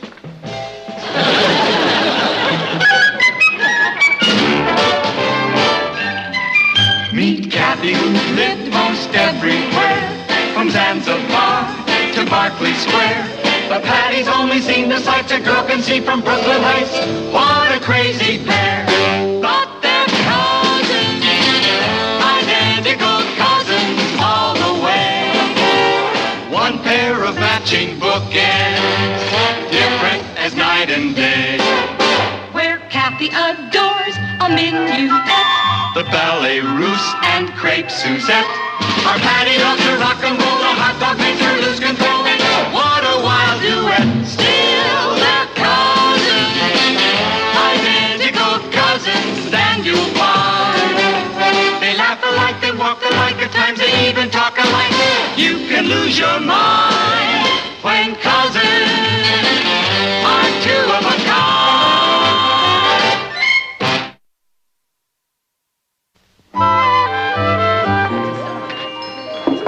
Poor Richard, he must have been terribly upset. Well, he was at first. But I explained to him how wrong it was for people as young as us, and babes in the woods practically, to get so deeply involved. I see. And then I tried to tell him that, well, how unfair it was to him for me to monopolize all his time. Yes, of course. How dangerous. Kathy, have you any idea how many people ruin their entire lives by rushing into early marriages? No, how many? Well, you'd be amazed. I dare say. What's his name, Pat? Whose name? The boy who suddenly made you feel you were being unfair to Richard. Why, Catherine, what a thing to say. I'm sorry. Hi, Patty. Hi, Kathy. Oh, hi, Rich. Sit down. Do you think that's such a good idea, considering? Well, just because we broke up doesn't mean we have to be strangers. No, I think if we're going to break, we ought to break clean. Well, that's very mature of you, Richard. So, if you don't mind, I'll sit over there. See you around. Yeah. Hi, Patty. Oh, hi, Cynthia. I didn't mean to eavesdrop, but, what's with Richard? Cynthia, can you keep a secret? Of course. You won't tell us all? My lips are sealed. Well, Richard and I have decided to cool it. You mean you're... Well, yeah, I guess so. I mean, we're still very good friends, but we both feel we shouldn't spend so much time together. Excuse me, Patty, my ice cream's getting cold. I hope everything works out for the best. Now watch the signal drums begin to pound.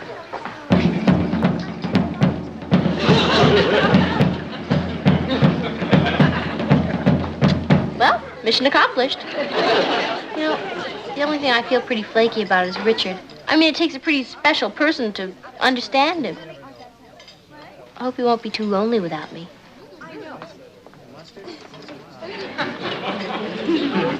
Oh, I don't think you'll have to worry about that.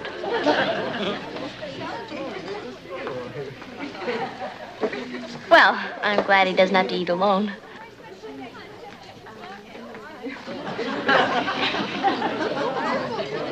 If things keep going the way they are going, he might not get to eat at all.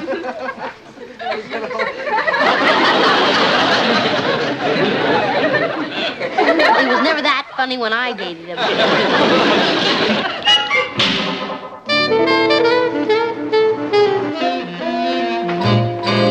Hi, Patty. Hi, Rich. What are you doing here?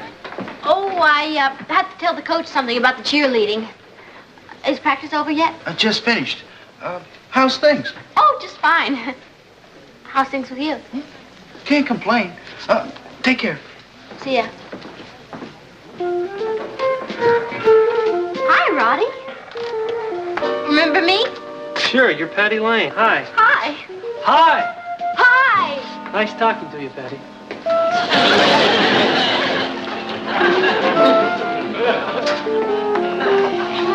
Hi, Patty. You seen Richard? He just left. That's Roddy's latest, Dee Dee Lavelle. He certainly can pick 'em. And drop him. Cynthia, yesterday you said your brother told you that Roddy was ape for me. Yeah, how about that? It just proves, Patty. Go figure a man.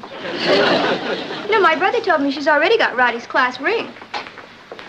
You know something about your brother? What? He talks too much.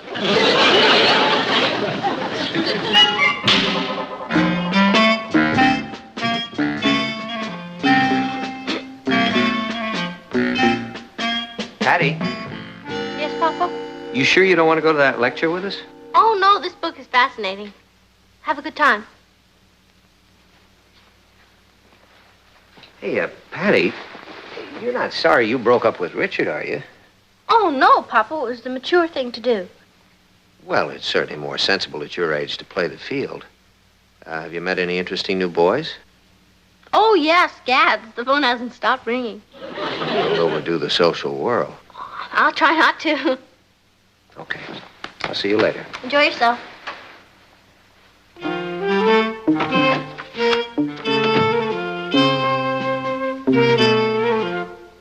Well, don't just sit there. Ring.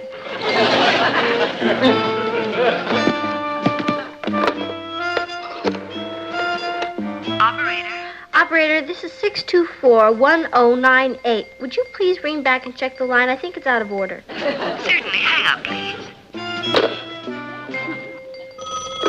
Hi, this is Patty Lane. Who's this? This is the operator. Your line seems to be in order.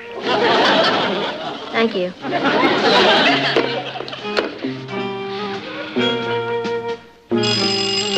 Hello?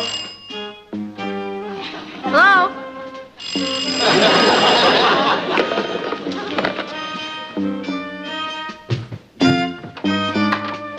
Hi, Patty. Hi, Rich. I just came by to return this history book. Oh, thank you. Won't you come in? Well, just for a sec. I'm meeting Cynthia at the malt shop. Oh. Gosh, the old place hasn't changed a bit. No, not in 3 whole days. I'm sure flies. Yes. How's things? Oh, just great. How's things with you? Oh, great. I've been seeing a lot of Cynthia. She's a lovely girl. But I haven't forgot what you told me about not getting tied down. I'm also dating Millie, Molly, Julie, Alice, and Leela. That's very mature of you, Richard. How about yourself, Patty? You been busy? Oh, wildly. Who you been seeing? Well, to tell you the truth, Richard, all the boys at school seem terribly young to me now. Are you waiting for a call? Yes. As a matter of fact, I was expecting a call from, Keith. Keith? Yes. Didn't I ever mention Keith Caldwell? He's this terribly rich and social boy I met up in New Hampshire this summer. He was there for skiing. In the summertime? Oh, well, when you're that rich, Richard, you can afford to import your own snow. Keith Caldwell, huh? Yes. You know, he's top man in his class at this very exclusive military academy. No kidding. And captain of the firing squad. Gee. Oh, yes, yes. Keith drove down today to show me his new Alfa Rodolfo. He's got an Alfa Rodolfo? Why, is that something? Patty, how come you never mentioned this hotshot Caldwell before? Well, Richard, one doesn't like to drop names, does one? Richard, it's awfully chilly in here. Would you mind checking to see if I left the back door open? Oh, sure, Patty. Thank you.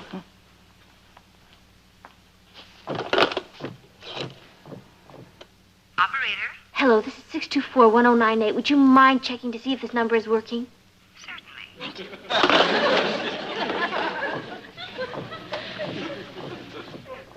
Door's okay, Patty. Oh, good. Hello? Is this 624-1098? Just a minute, please. It's the long-distance operator. Would you excuse me? Oh, sure. Hello? This is the operator. Why, yes, Kent. Hello, dear. Kent? I thought you said his name was Keith. Oh, well, he's calling from Kent, Connecticut. Yes? Well, of course I'm glad you called. 624-1098? Yes, operator, my party's on the line. Yes, Keith, dear, you were saying? Oh, dancing at the Peabody Room? I adore to. And then dinner at Le Magnifique? Oh, Keith, you're too much. Of course I do, silly boy. All right, dear, see you then. Ta-ta. What's wrong with that phone? Hello? Is this 624-1098? Yes, operator, and everything is fine. Thank you. Wow, Patty. You're really living it up with this Caldwell guy. Yes, dear Keith can deny me nothing. I guess we're both doing pretty good. I guess so. And just think, Patty, if it wasn't for you, we'd still be stuck with each other. Why, yes, Bruce, thank you. I'd love to. No, I don't know if she does have a date. Hold on a moment. Bruce's cousin is coming in from New Jersey to spend the weekend with him. Would you like him to take you to the dance? No, thanks. Bruce, she says... What's he like? What is your cousin like, Bruce? His name is Arthur, and he's very intelligent. Forget it. I know the type. You could be wrong, Patty. Ask if he plays chess. Bruce, does your cousin play chess by any chance? Interborough champion. About 4 feet tall. How tall is he, Bruce? No, it is stocking feet. Forget it. He says he's still growing. How much will he grow by Saturday?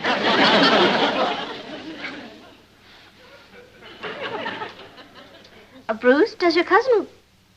How is his eyesight? No, I've never met him. Honest. Patty says he has a wonderful sense of humor. I'll bet it comes in handy.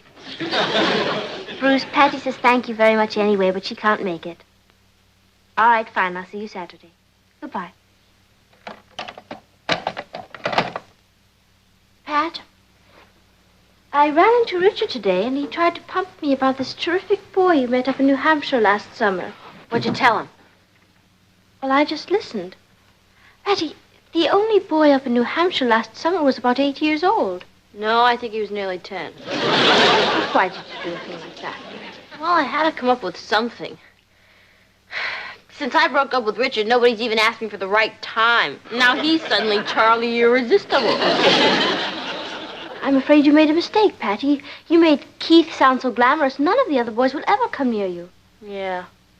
Boys sure are chicken. Patty, how about this?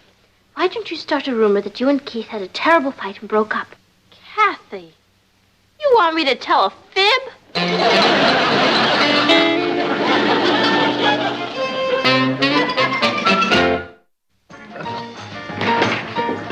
Hey, Patty. Oh, I'll see you in a minute. Hi, Cynthia. Hi, Rich. Hi, Pat. Say hello to Irving. Oh, he's very cute. Richard insisted that I have, and he's getting me a corsage to wear to the dance. Oh, well, you're finally learning how to treat a lady, huh, Rich? Yeah, Cynthia's teaching me. Oh. Gee, I'm awfully sorry we won't be able to join you at the dance tonight. Yeah, you told me. Keith's taking you to La Go-Go East. Oh, did I mention that? Yes, we've come to think of it as our place. I'm so sorry that we won't be able to meet him. Oh, you probably will. What? I mean, where? At your house before the dance. I'm driving Bruce over to pick up Kathy. Oh, I don't think that's necessary, Richard. Yes, it is. Otherwise, Kathy will have to walk. Bruce doesn't have a car, and neither does Arthur. Hey, you think Keith will show up in his Alfa Rodolfo? I'd really like to see it. Well, I really don't know what time he's going to get there, Rich. Well, we can wait. Well, we'll see you tonight.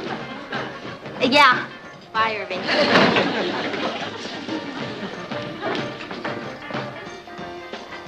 Boy.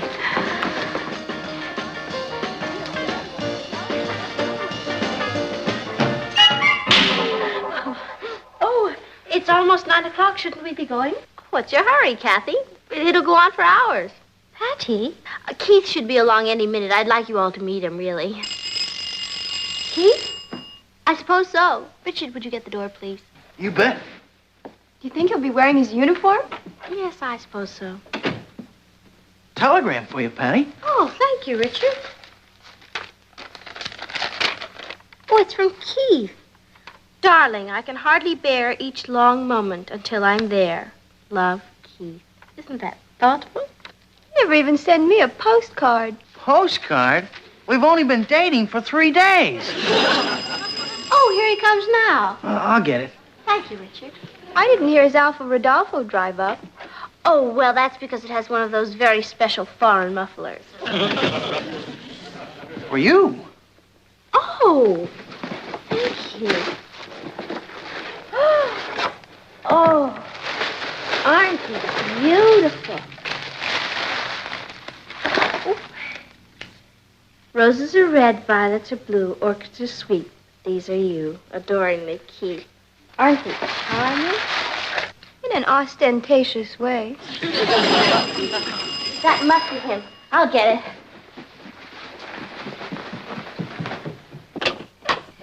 Is this the Lane residence? Yes, where's Mr. Caldwell? Oh, the dispatcher said Oh, it was he supposed sent this note, huh? What? No. Wait in the cab, I'll be right there. Patty? What is it? It's a note from Keith. Forgive me, darling. Will you join me at the Ritz? I ran into an old friend from Paris. Well, have a nice evening. Ta-ta. Boy, what an operator. He certainly is.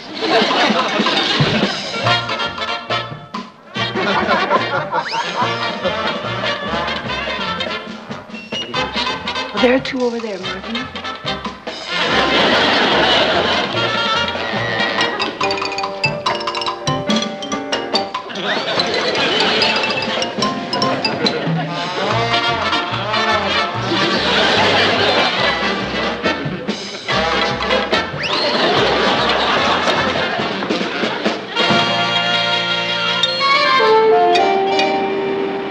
Bus 108, now leaving at Gate 3 for Newark, Elizabeth, Trenton, and Camden.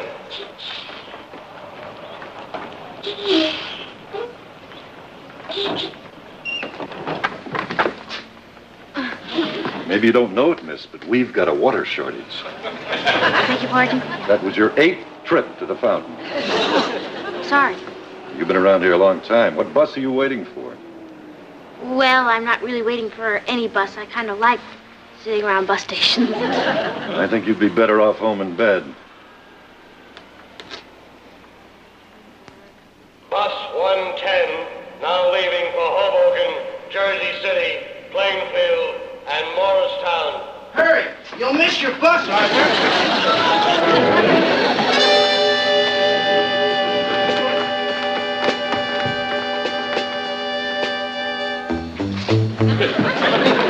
All right, Arthur, you missed your bus. You'll make the next one. Hey, let's sit down. We don't have too long before the next bus comes anyway. how about that dance? It was wonderful. I'm hungry. There's an idea. We need a horse. How much more time before the next bus? I don't know, about 20 minutes.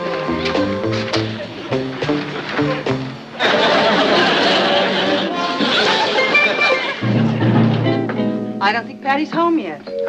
Oh, I forgot to turn off the garage light. I'll be right back. All right, dear. I'll get the coffee started.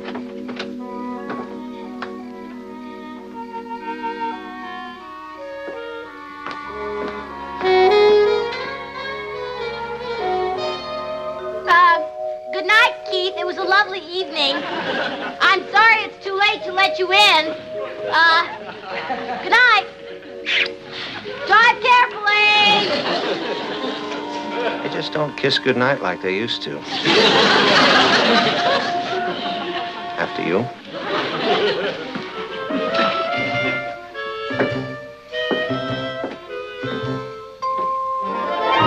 Patty, you amaze me. I sort of flabbergast myself, Papa. What can I say to her after all that? I'll say it for you. I told a pack of lies, which is not only wrong and bad and unethical, it's dumb. I'm forced to agree. Don't worry, Papa. I'm ready to take the consequences. What consequences are those, dear? Well, I've lost Richard and nobody else wants me. I'll probably go the rest of my life without dating another boy. Anybody up?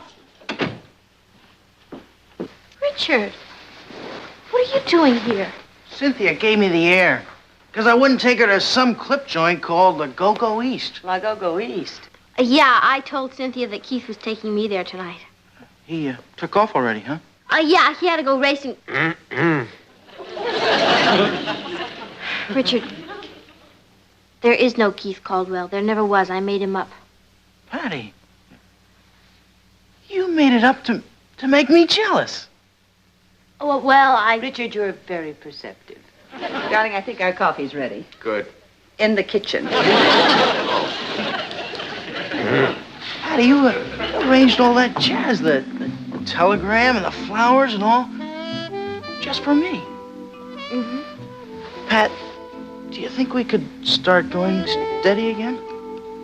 I'd love to. Don't worry, mature people like us won't let ourselves get too involved. I don't think there's anything wrong with getting a little involved.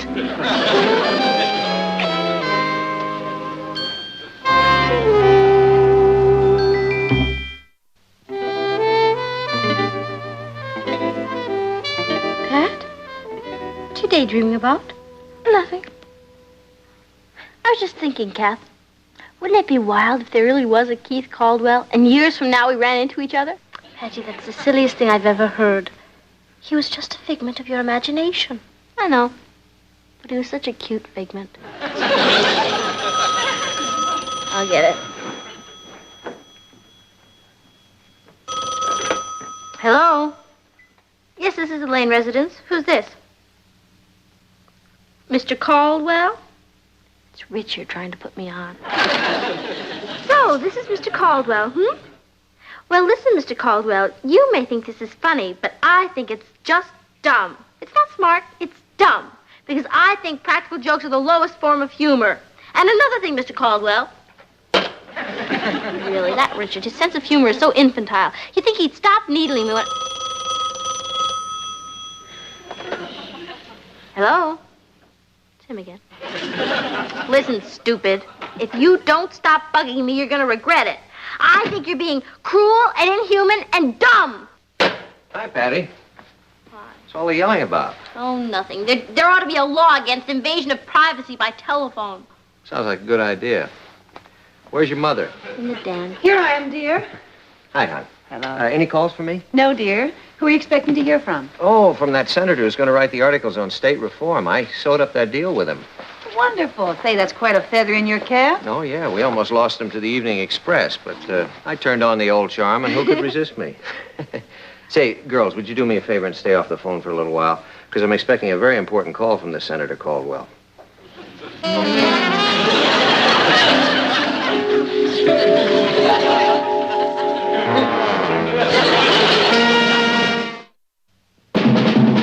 Here's Kathy, who's lived most everywhere, from Zanzibar to Berkeley Square. The Patty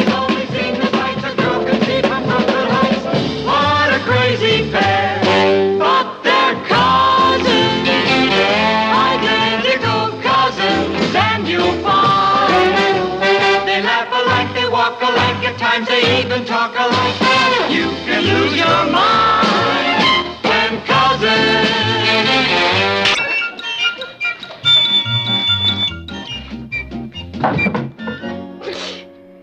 I give up. What is it? I don't know. It started out to be taffy, but I think it got away from me. Oh, yeah, it'd get away from you, all right. They just don't make recipes the way they used to. No, they don't. Moms usually work. I got it. Hello, Ross. What is it? Well, we're not sure yet. We're going to send it over to the lab and have it analyzed. Yeah, it's interesting. I'll get it. Yeah, it is interesting. Maybe I should give it a name and package it. We'll just be sure to put a skull and crossbones on the label. Hello, Mr. Darren. Good morning, Kathy. I've got a letter here for Patty. Oh, I'll give it to her. No, I'm sorry. She has to sign a receipt. Oh, can't I sign? Oh, no, not for this. This is registered. Oh, I see. I'll get her. Patty! What is it, Kath? There's a letter for you. You have to sign for it. Thanks, Kath. Hi, Mr. Darren. Oh, morning, Patty. Here, sign right there. Oh, thank you. Okay. Good, thank you. All right. There you are, Thank Patty. you. Bye-bye. Bye now. Hey, Kathy, the postmark's from Russia. Who do you know in Russia? Who knows anybody in Russia? The only one who could be writing me the... Hey, what is it? Do you remember my telling you about that civics assignment we had? We all had to write to some government official? Yes. Well, some of the kids wrote to the mayor and the governor and some senators. Yes. Well, I never told you this, but I wrote to Kozlenko, the head of the Russian Presidium. And I think he answered me. Meet Kathy, who lived most everywhere, from Zanzibar to Berkeley Square. But Patty's only seen the sights a girl can see from Brooklyn Heights. What a crazy pair! But they're cousins, identical cousins all the way. One pair of matching bookends, different as night and day. Where Kathy adores a minuet. The ballet russe and crepe Suzette. Our Patty loves her rock and roll, a hot dog makes her lose control. What a wild duet. Still they're cousins, identical cousins, and you'll find they laugh alike, they walk alike, at times they even talk alike. You can lose your mind when cousins are two of a kind.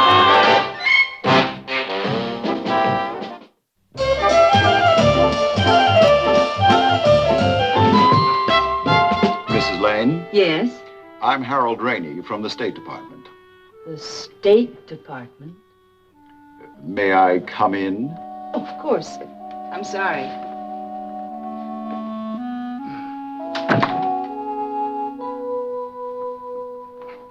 This is Mr. Rainey from the State Department. Ours or theirs? It's my husband, Mr. Lane. How are you? My daughter, Patty. Hi. My son, Ross.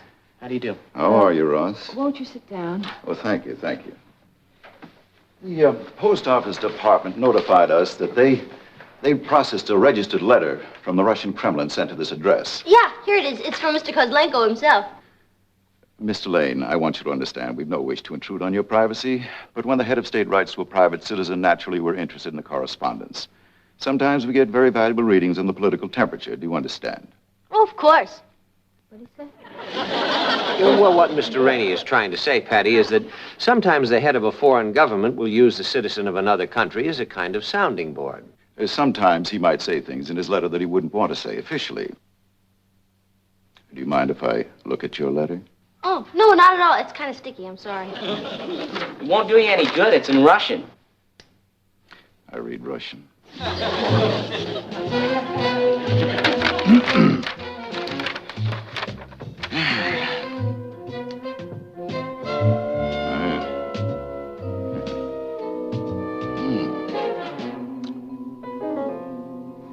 Well, What does it say? Mr. Lane, do you mind if I take this letter with me? I'll give you a receipt and I'll return it to you myself. Well, I have no objection. Excuse me, but it's my letter, and I don't mind your borrowing it, but I'd like to know what's in it.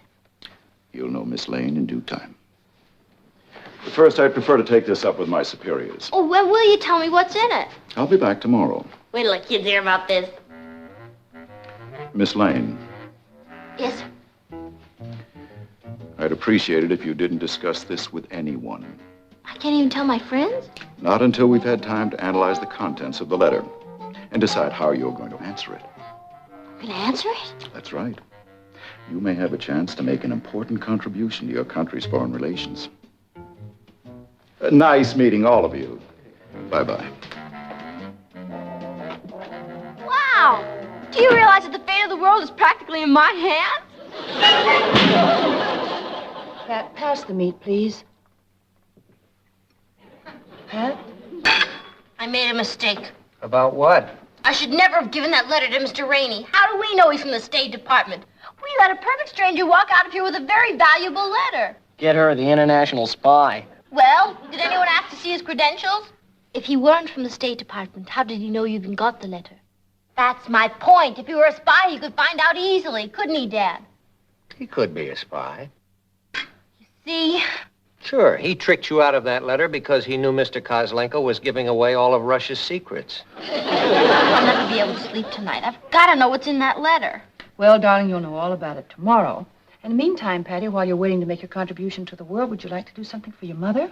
Sure, what? Pass the meat.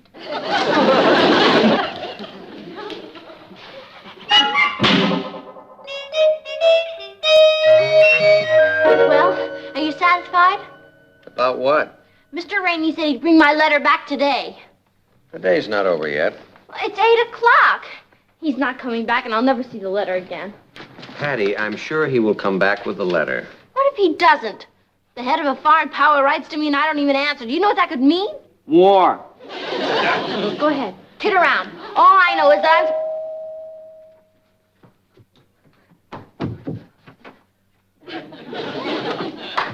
Miss Lane. Oh, hi, Mr. Rainey. Sorry I'm late. Oh, you're not late. It's after 8 o'clock. Is it? My time does fly. This letter, I promised to bring it back tonight. I'd almost forgotten. Do come in. Well, hello, Mr. Rainey. It's nice to see you again. How are you? Good evening, Mr. Rainey. Good to see you again. I have the letter right over here. Well, that's good because Patty was just saying she thought she'd never see it again. Now then. Dear Miss Patty Lane. How do you like that? It's the same in Russian as it is in English. No, I'm translating. Oh, thank you. Thank you for your kind letter in which you inquired about freeways in Russia. Freeways in Russia? Well, I had to ask him something. In your country, freeways are connecting links on which automobiles may travel. Here in my country, we prefer the freeways of the mind in which people can communicate with one another. It is a pity, my dear Miss Lane, that our two countries are so far apart. It is sometimes difficult. Would you repeat that part again, please? It is sometimes difficult. No, the part about my dear Miss Lane. Patty. I'm sorry. Go ahead, please. For people to communicate exactly what is in their hearts. I think it's very interesting what he said. Yes, we think so, too. What do you think it means? Obviously, a suggestion for a high-level conference. How do you like that? I called a summit meeting. Can I have the letter to show to my friends? Eventually, yes, but for now, we'd like to hold on to it in case our G7 section wants to examine it. G7, is that right?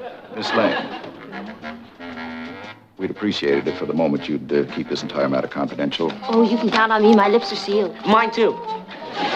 Naturally, we'd like to continue the correspondence. Oh, naturally. I can't wait to answer Mr. Kozlenko. You already have. Excuse me. We've taken the liberty of drafting this reply for you. All you have to do is sign it. If you'll just sign right there. No, I can't sign that. You can't. No, it's not me. Miss Lane, this letter was drafted by 3 members of the State Department, carefully gone over by one of our cabinet members, then completely rewritten by one of our former ambassadors to Russia. Patty, sign the letter. I can't, Mom. Like he said, it's 8 other people. Listen. Dear Mr. Kozlenko, I am sure that I express the sentiments of the majority of my class when I say that the free exchange of opinion is vital in order to achieve a basic understanding among all the peoples of the earth. Don't you believe in that? How do I know? I can't even understand it. It simply means that... I know what it means, Mr. Rainey. But people don't talk like that. Oh? How would you say it? Do you really want to know? Yes.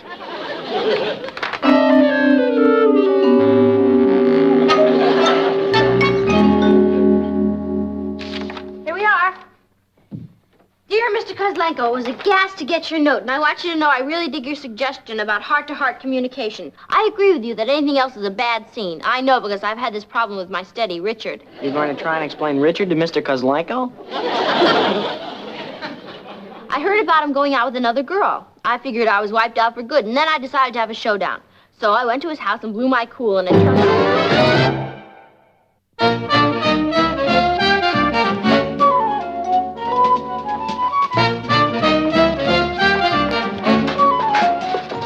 Hi, Patty. I can't go with you, Richard. You can't go with me where? Wherever you were going to ask me to go. I wasn't planning to ask you anywhere. Well, I can't make it. I have a very important appointment. Oh, okay.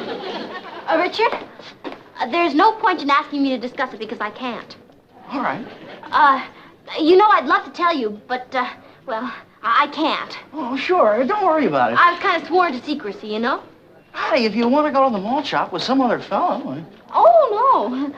The malt shop. It seems so long ago. It was yesterday at 4 o'clock. Yes, well, I'm afraid I won't be seeing much more of the malt shop, Richard. I'm going to be very busy from now on. Oh. Yes, every citizen must make his sacrifice. Well, when you're through making yours, I'll be at the malt shop. Before we begin on today's assignment, I have some exciting news for you. You remember those letters you all wrote to various government officials? Well, Patty Lane, who wrote to the head of the Russian government, actually got an answer from him. I know I'm awfully anxious to hear all about it, and I'm sure you are too. Patty? I'm sorry, Mrs. Donaldson, but my lips are sealed. I beg your pardon. Well, you see, this whole thing has to be kept in the strictest of confidence. Oh, I see. Well, I guess it's all right if I mention that I'm working very closely with the State Department. You see, it's a very delicate matter because, well, the fate of the world hangs in the balance. As I said to Mr. Rainey, well, he's actually the secretary to the Undersecretary of State. Mr. Rainey, I said, you can tell the president that he can count on my fullest cooperation. Patty, where have you been? We've started eating. I went to the library. Oh, it's raining out again? I'll choose to ignore that. Was there any mail for me? From Mr. Kozlenko? Patty, you only wrote him the day before yesterday. I'm sure he has a few other things to think about. I guess so. Darling, put the books away and sit down. What are the books? Oh, just some reading matter I intend to delve into. The collateral influence of American foreign policy in fiscal treaty negotiations. Metternich's influence on the post-bellum Austro-Hungarian conflict. The economic aspects of the European common market. It's the sort of books that you just can't put down. You can't even pick them up. Would you please explain to him that the fate of the world is nothing to joke about? The fate of the world is nothing to joke about. Dad, I've been mulling something over. Would you mind very much if I went to Harvard? No, but Harvard might. Patty, Harvard's a boys' college. Now you got the idea. They allow girls in their graduate school and in their foreign service school. Most American diplomats are trained there. You mean you're thinking of going into the diplomatic service? Why shouldn't I? I've already got one foot in it. Well, Patty, the foreign service is a very difficult career, especially for a woman. Claire Booth Luce made it. And what about Pearl Mesta? But do you realize that you'd be sent abroad? You'd be in a foreign country someplace. We'd never see you. Why couldn't you and Dad come with me? You could be a great help to me. I mean, the social side of diplomacy is very important. You could be the official host and hostess. You'd have to give me a little time because I'd have to let him know at the office that I was quitting. Oh, I'll give you plenty of time. What about me, Patty? Are you just going to leave me here? Of course not, Kathy. You can be my social secretary. Oh, thank you, Patty. Gee, sis, what about me? I mean, I'm too young to be a diplomat and too old to just sit around doing nothing. Oh, Ross, I'm sure we could find plenty of things for you to do. You could run errands around the embassy, and you could carry the diplomatic pouch. Gee, thanks, sis. You're the best ambassador a brother ever had. Okay? Okay. Get around. But I'm serious. You are? Yes. Ross, where are you going? To apply for my passport. Ross!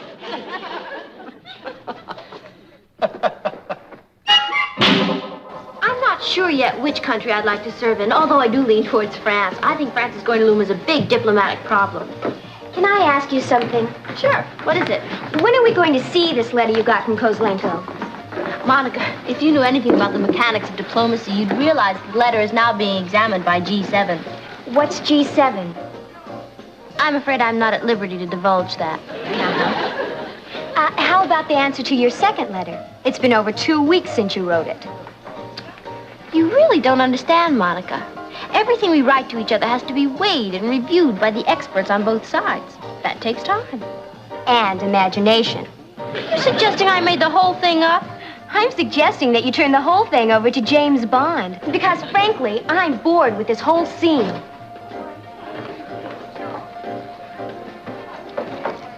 That's one girl I'm never going to invite to my embassy.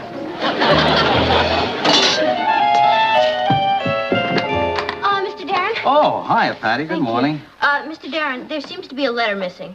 Really? Yes, from Russia. Why, Patty, you got a letter from Russia just 2 weeks ago. I know, this is another one. It's an answer to my answer. Well, I'll see that it's delivered to you as soon as it turns up. Oh, what if it's already turned up? What do you mean? Well, you could have lost it. Patty, I've been delivering mail for 30 years. I've never lost a letter yet. There's always a first time, Mr. Darren. For instance, your card is sitting out there right now, unattended. Someone could walk along and just pick a letter out of it. Now, why should they do that? Well, let's say it's a very important letter that some foreign government might like to get a look at. Patty, I think you've been going to see too many movies lately. Don't you care about the fate of your country? Yes, I do, and that's why I've got to get out and deliver the rest of this mail, if you'll excuse me.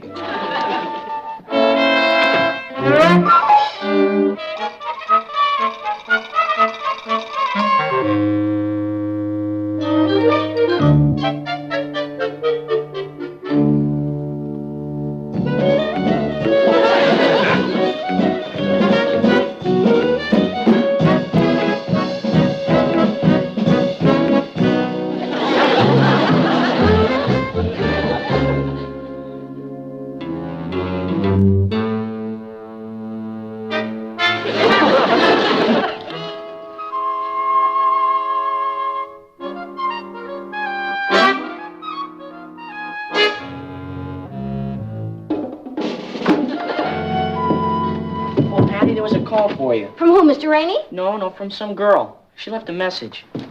Well, what was the message? Well, she wanted to know if you'd be interested in running for some position. What kind of position? President of the Oris Magnum Society. Oris Magnum Society? I never heard of any such... Ross, it's one of your stupid jokes. No, honest. Then it must be Monica. I don't get it. Oris Magnum is Latin for Big Mouth Society. Hey, that's pretty stupid. I've got to get that goon girl off my back.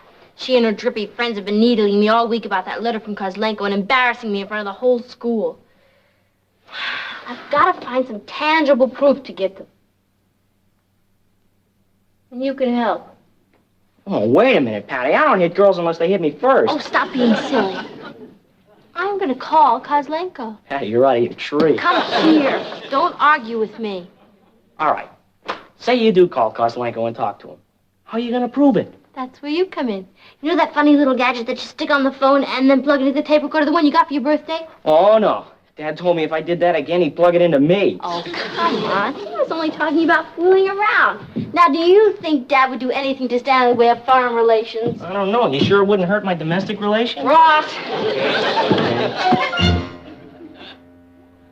Okay, there we are, all ready to roll. Okay.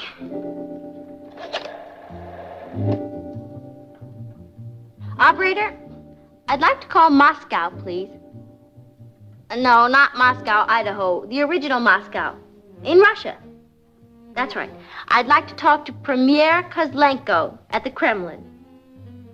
Yes, I'll hold on. I'm getting hungry. She said she'd have the call through any minute. You could have walked there by now. Listen, why don't we just... Yes, operator, you've got my party on the line? Well, say something. Here, you talk. Nothing doing. Hello? Is this Mr. Kozlenko? Когда вы услышите звон, будет 8 часов. That means they're recording the conversation, too. Oh, I better be careful what I say. Mr. Kozlenko, this is Patty Lane. Beep. Doing? Beeping back. Mr. Kozlenko, I don't happen to speak Russian. Do you happen to speak English? Когда вы услышите звон, будет 8 часов 6 точно. I guess he understands it. He just doesn't speak it. The reason I called... Beep. You knock it off. I was saying, Mr. Kozlenko, the reason I called was because I didn't get an answer to my last letter. I know you're very busy, but... Когда вы услышите звон, будет 8 часов 6 и 1 четверть. Mr. Kozlenko, it's very difficult to carry on this conversation. But all I want you to know is that, well, our correspondence means a lot to me. And I'll be looking forward to your next letter. Когда вы услышите звон, будет 8 часов 6:30. Have you got any idea what he's saying? Who cares? All I know is this is going to put Monica in a basket. What's keeping Mr. Rainey? Oh, relax, darling. You know what the traffic is at this hour.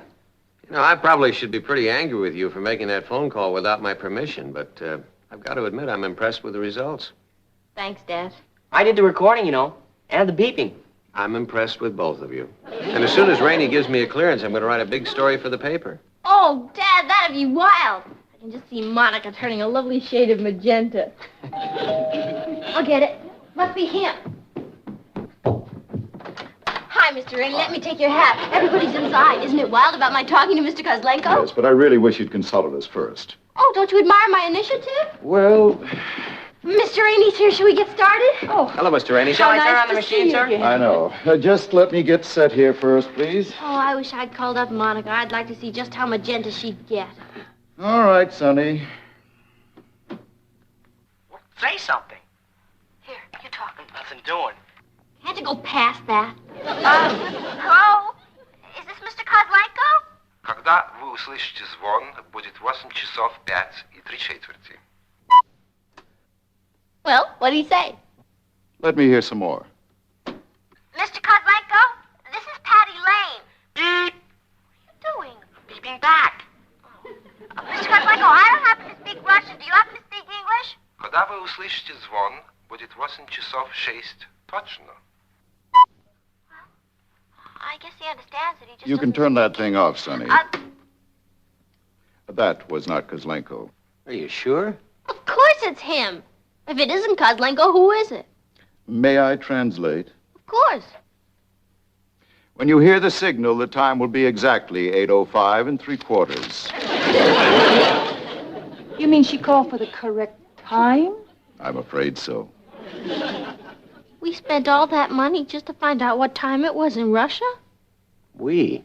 You mean I spent all that money just to find out what time it was in Russia?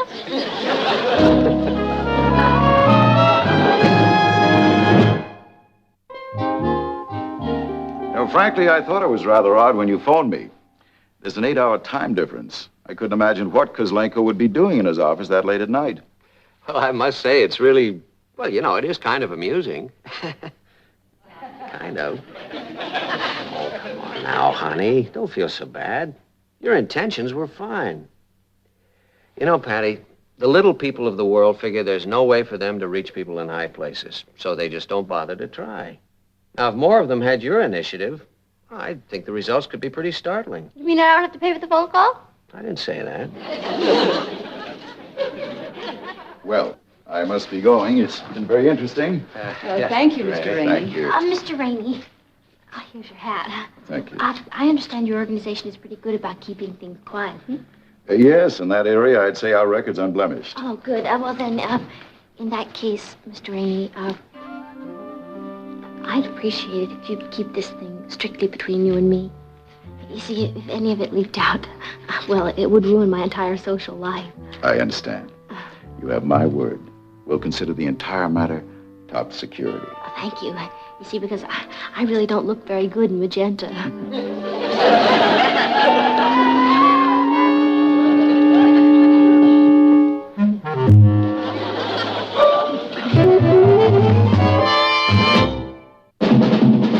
Here's Kathy, who's lived most everywhere, from Zanzibar to Berkeley Square. The Patty's only seen the sights a girl can see from Brooklyn Heights. What a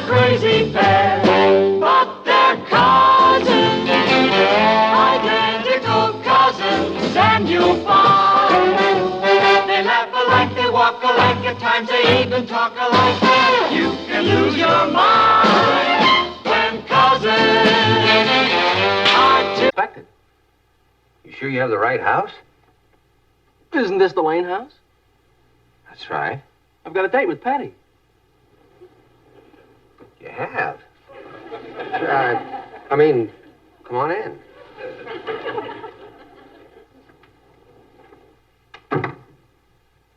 I'll tell her you're here. Patty, Yeah? your date is here. Okay, I'll be right down. Well, come on in. Make yourself comfortable. Meet Kathy, who lived most everywhere, from Zanzibar to Berkeley Square. But Patty's only seen the sights a girl can see from Brooklyn Heights. What a crazy pair! But they're cousins, identical cousins all the way. One pair of matching bookends, different as night and day. Where Kathy adores a minuet. The ballet russe and crepe Suzette. Our Patty loves to rock and roll, a hot dog makes her lose control. What a wild duet, still they're cousins, identical cousins, and you'll find they laugh alike, they walk alike, at times they even talk alike. You can lose your mind when cousins are two of a kind.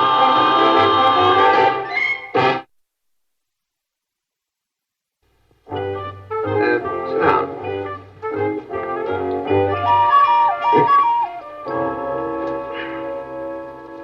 Cigarette? No, thank you. Are you... Well, that is, you're not still in school with Patty, are you? Oh, no. I graduated several years ago. I see. What do you do, Mr. Dawson? Oh, please, call me Ronnie. I'd rather call you Mr. Dawson. I work for Duncan, Pearson, Ludwell, Coles, and Hart. Aren't you spreading yourself a little thin with all those jobs? Oh, no. That's one firm. We're stockbrokers. You're not out of college already, are you? Oh, no, I decided against college. I figured, why waste the time? When the rest of those eager beavers get out of school, I might be a partner by then. Well, Ronald, how are you? Hi, Patty. Nice to see you again. Well, you haven't changed much, put on a little weight, I see. Oh, yeah, well, I've had that for quite some time. If you'll excuse me. Oh, incidentally, Mr. Lane, if you ever need any advice about the market, anytime. How long did you say you'd been with that firm of yours? Well over 2 months. Really?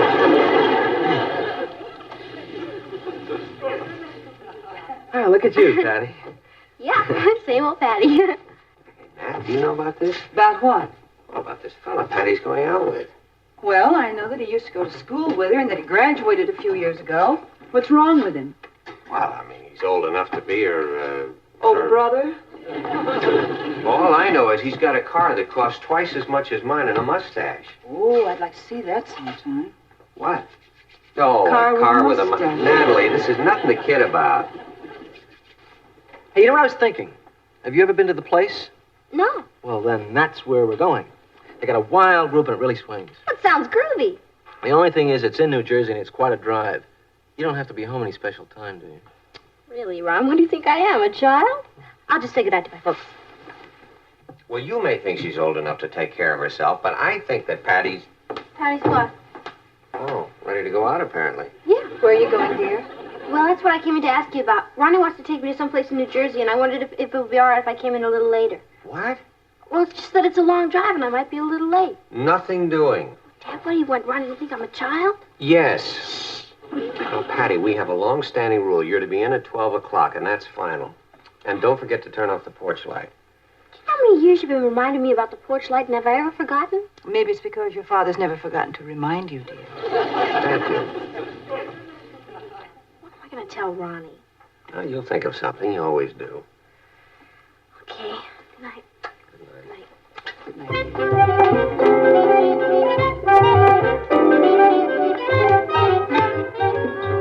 Great. Look. Thank you. All set? But Ron, would you mind very much if we didn't go to New Jersey? You don't want to go? Well, it's not that. It's just that... You won't laugh, will you? What is it? Well, I get car sick on long drives. Well, suppose I just drive slowly. No, that would make me even car sicker. Look, why don't we just go to a nice early movie? All right, Patty. Thanks. You really like that movie? Oh, yeah, I thought it was very interesting. Particularly the part... I thought it was terrible. Terrible. Yeah, but I like the part where the guy... The whole thing was ridiculous. In the first place, no stockbroker would ever gamble with a client's money. It's against our code. Oh, really? Then you take the part where the cops came in and he broke down and blubbered. Well, no self-respecting stockbroker, but... Are you worried about the time? Oh, no. It's only 11:15. I've got all the time in the world. Well, now, what was I saying? Well, it's 11:45, Nat. Martin, do you realize that you have looked at your watch every 3 minutes for the last hour? That's not true. You're right. You've really been doing it for the last 2 hours. Come on upstairs and let's go to sleep. I'm not tired, Nat. Don't be silly. Usually at this hour, you can't keep your eyes open. Well, usually my daughter's out with a boy, not a man. Now, you take the average guy who's in my class at school, it'll be, 4 to 6 years before he's making the kind of money I am. I've gotten 2 raises already. What time is it? 10 to 12. Why don't we go somewhere and have a bite to eat? Ronald Dawson? Yeah. What's the matter? I'm from the Diamond Loan Company. You fellows certainly have a strange way of drumming up business. Here, give me a call in the office tomorrow. I'll see what I can do for you. Look, Sonny, you're 3 car payments behind, and you were warned. Out. Now, wait a minute. You can't do this to me. I'm a stockbroker and a respected member of the community. No? Well, here's a writ of replevin that says we can. Patty, this whole thing is a terrible mistake. You must have mixed me up with someone else. The only mix-up is when you changed garages 3 times. But we finally caught up with you. Come on, Patty. I'll try and find a cab. Oh, wait a second. Do you go anywhere near Remsen Street? Sure. Would you mind dropping me off at my house? Not at all.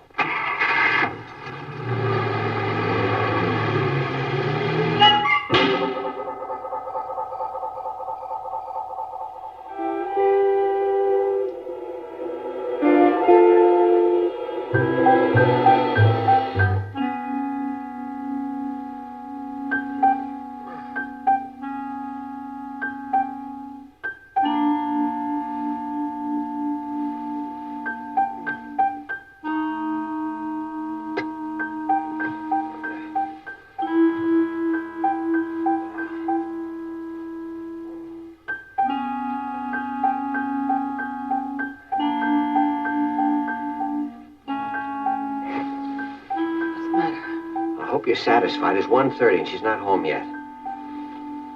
Are you sure? Yeah, the porch light's still on. Maybe she forgot to turn it off. Oh, Natalie.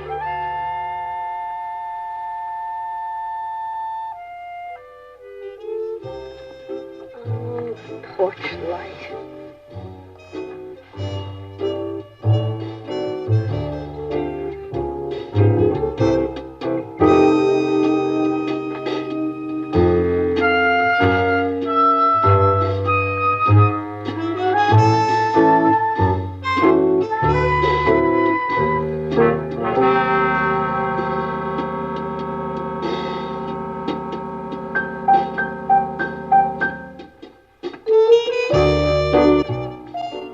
Not there. Are you sure?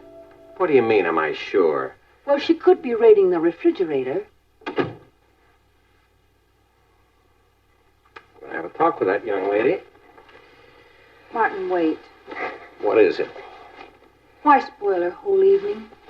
I mean, couldn't you wait and spoil her evening in the morning? Okay.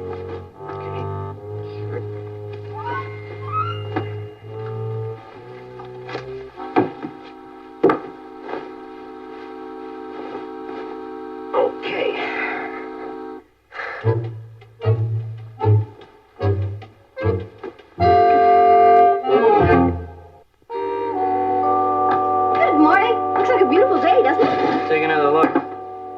What? Won't you have some cereal, dear? Yeah, okay.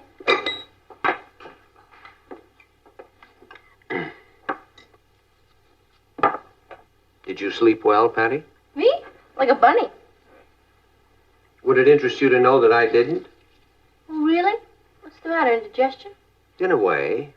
Yeah, I guess you could say there was something I had a little difficulty swallowing. Did you do something about it? I wanted to, but your mother objected. Really? Mm-hmm.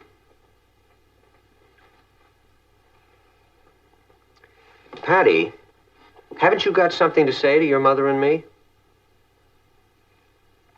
You and Mom? Oh, my. Happy anniversary, Mom. Patty. Happy anniversary, Dad. Patty. Why didn't you two remind me? Patty. Come on. It's not our anniversary. It isn't? No. What I'm upset about, Patty, is the time that you got home last night. Why? I was in bed by 12. You were what? Well, I finished, if you'll excuse me.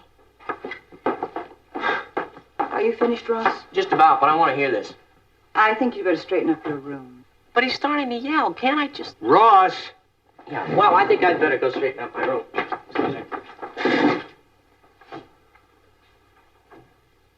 What's this all about? It's about the fact that I can't believe my ears, Patty.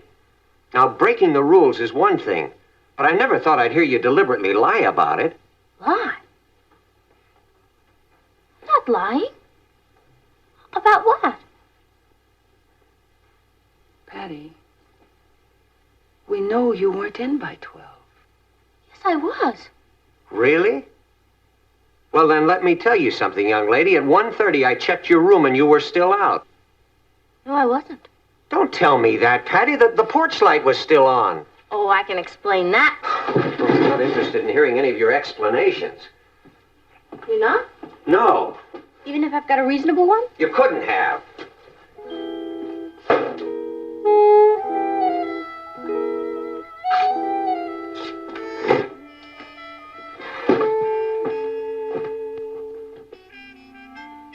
Well?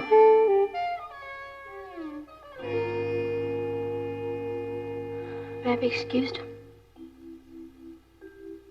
But you haven't eaten a thing, dear. You're excused.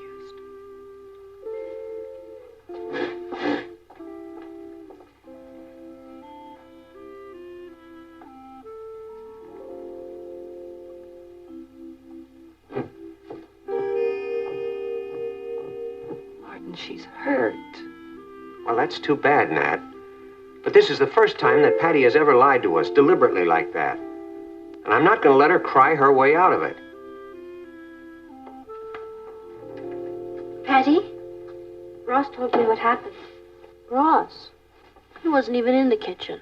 Well, he wasn't very far away. Why didn't you tell your father what happened? I tried, but he wouldn't listen. Well, I'm sure if you told him the truth. I told him the truth the first time, and he didn't believe me. Why should he believe me the second time? Aren't you being a little childish, Patty? I'm sure if you explained to him, he didn't want to hear an explanation. He said so in so many words. So you're not going to tell him? What's the use, Kathy? He doesn't trust me, that's all. He just doesn't trust me. All right, Patty. And Kathy. Yes? This is between Dad and me. Understand? I understand.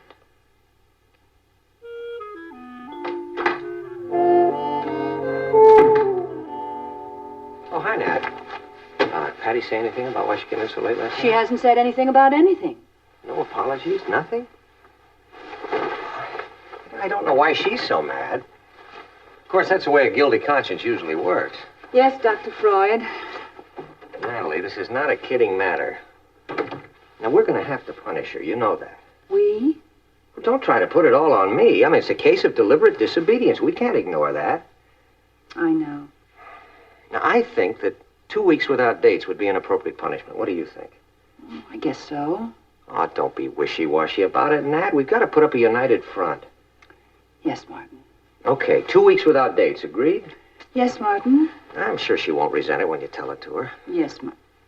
When I tell her, what happened to the United Front? Well, I mean... Hi, Patty. Patty, I'd like to talk to you for a minute. Okay. Right in here's fine. Okay. Sit down, honey. That's okay. I'll stand. Oh, I think I smell something burning. Nat.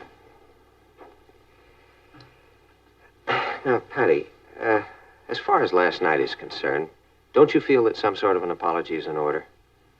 No, sir, I don't. That's your considered judgment? Yes, sir. Well, then you're going to have to be punished. Okay. Now, let me ask you this. What do you think would be appropriate? How about the electric chair? All right, Patty, if you don't want to be serious about this. Now, I have decided, that is, your mother and I have decided, that you are to have no dates for the next 2 weeks. No dates? That's right.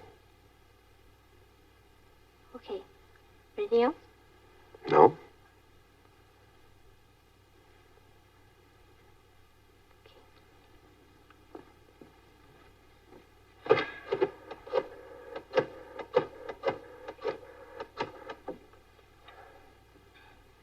Hi, Rich. Patty. What time are you picking me up tonight?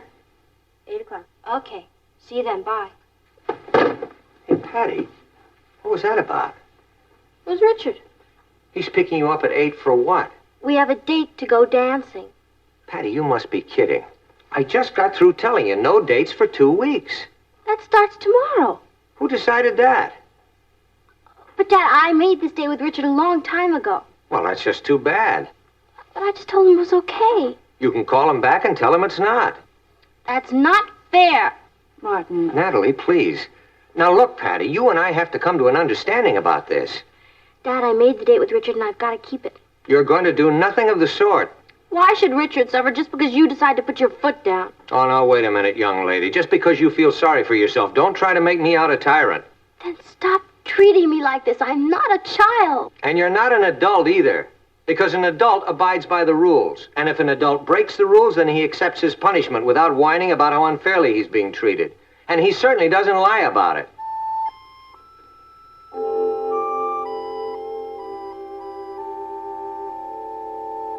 Can I go now?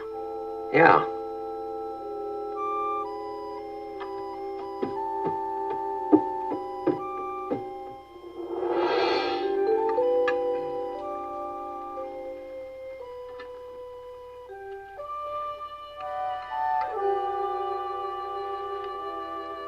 Ross, take some vegetables.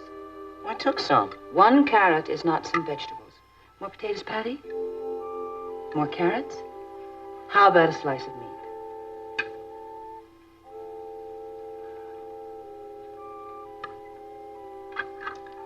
Oh, did I tell you about the wonderful name we picked for the church sale? We're going to call it the Bazaar Bazaar.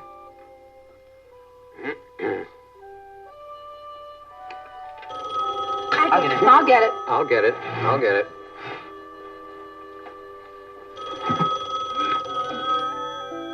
Hello? No, I'm sorry. Patty's at dinner right now. Oh, hello, Richard. Well, what was the message you wanted to give her? It'd be a little late picking her up. Richard, you'll be even later than that because Patty's not going out tonight. Oh, well, I'm sorry, Richard. She'll explain it to you when she talks to you. Yeah, goodbye. You had no right to do that. Oh, young lady, don't talk to me about rights. Why didn't you call him and cancel that date like I told you to? Ross, finish your dinner. You know, Patty, I don't know what's gotten into you. Breaking the rules, lying, defying me. I didn't break any rules. Why do you keep saying that? Because I didn't. All right, Patty, do we or do we not have a rule that you have to be in at 12 o'clock? I was in by 12. Well, then why weren't you in your bed when I checked it at 1:30? Because I went downstairs to turn off that porch light. That's why. You went down to... Well, honey, well, why didn't you tell me that? Why didn't you explain that to me this morning? Because you said you weren't interested in hearing any of my explanations. I said that? Those were your exact words. Oh, well, that's ridiculous, Patty. Why did you tell me anyway? I mean, why didn't I defy you? Well... Why couldn't you just trust me?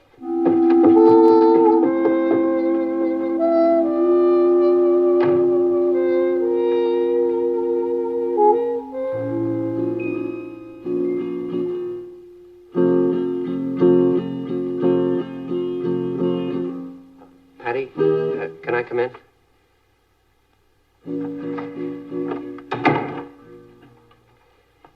Oh, well, go on ahead, honey. Don't let me interrupt.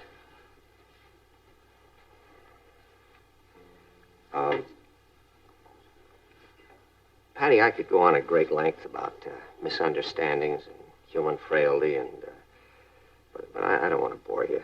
So I'll just say I'm sorry. I was wrong. Honey, don't you understand? I'm trying to apologize. Well, guess you decided to stay mad at me, huh? I don't blame you. I mean, I let you down. And when you've come to expect a certain kind of behavior from a person, that's a pretty awful experience, isn't it? That's right. Well, then maybe you could understand why I did it. Because, you see, I'd come to expect a certain kind of behavior from you, and I didn't think I was getting it. Now, I was wrong about that, but I didn't know that. So, I guess we both had a pretty hard time getting over our disappointment, haven't we?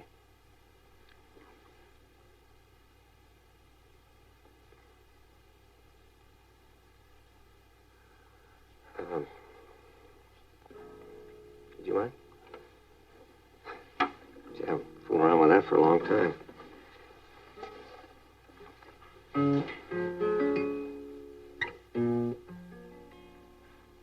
I wonder if, no, you probably don't remember it. It's just a kind of a silly old song I used to sing to you when you were still in pigtails. See, I think it went like this.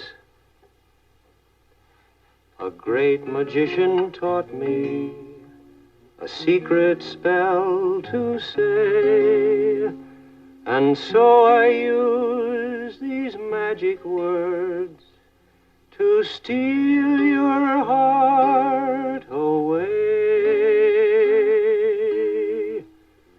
Chemo, Kaimo, stare a stare, Mahai, Maho, Marumpa, sticker, pumpernickel, Supang, Nipcat, Parliamentia, cameo. I love you. Chemo, Kaimo, stare, Mahai, Maho, Marumpa, sticker, pumpernickel, Supang, Nipcat, Parliamentia, cameo.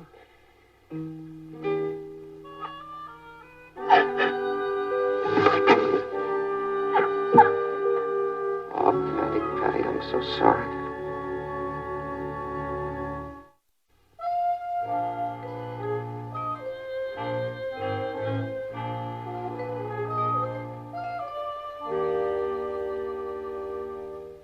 Martin?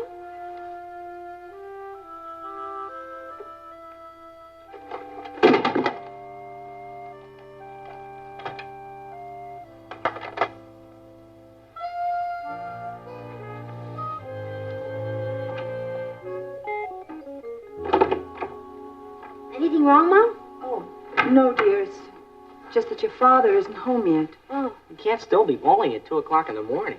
Well, maybe he just went down to the kitchen to get something to eat. Well, I don't think so, dear. The porch light's still on. Oh. Well, this is a fine time to be coming home.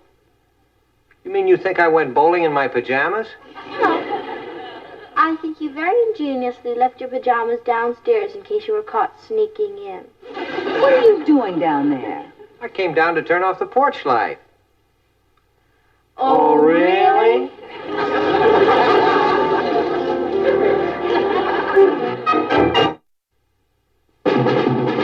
What a crazy pair, but they're cousins, identical cousins, and you'll find they laugh alike, they walk alike, at times they even talk alike. You can lose your mind when cousins are two of... Remember it well.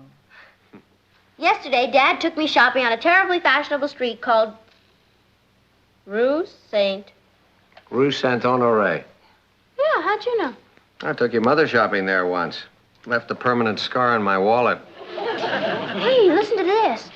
Dad bought me the most beautiful evening dress, and it looked so terrific on, I made him get one for you, too. Now, isn't that just like Kathy? Tell Uncle Martin's dad is sending him the bill. Isn't that just like her father? Come on, Dad, don't be mad. A real Paris creation. I can't wait till it gets here. Mom, do you think they could have delivered it while you were out shopping? No, dear. Ross was here all afternoon. Look, Ross, I'm expecting a very important package from Paris. He's not even listening. Ross? I said Kathy sent me a package from Paris, France. And if you happen to be here when it arrives, would you please put it... Why don't you listen to me? Would you... Is this it? Well, why didn't you tell me before? Oh, you know how I am. When I work on my cars, I get carried away. How'd you like to really get carried away? Well, how do I look? Like a girl in her first Paris creation. Oh, Pat, it's a sensation. Thanks, Mom. Oh, that must be Richard. Oh, Father, would you get the door, please? Certainly, daughter. Oh, wait a minute. I want to make an entrance.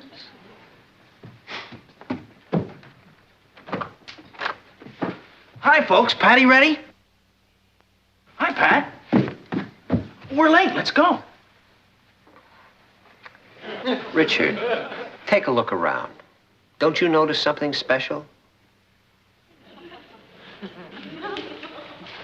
Yeah, you had the place painted. Richard!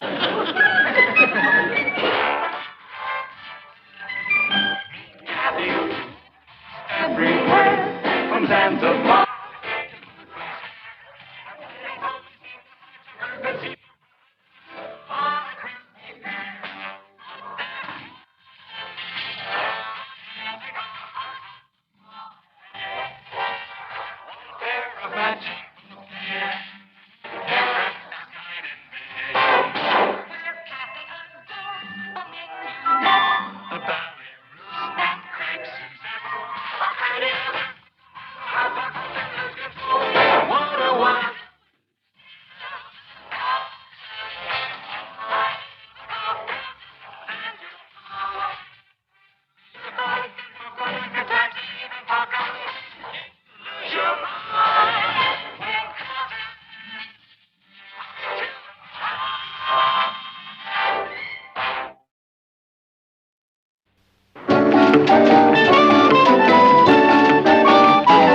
Someone ought to give a formal dinner party? That's right. I think it's time we all moved up to gracious living. Don't you agree, Monica? Yes.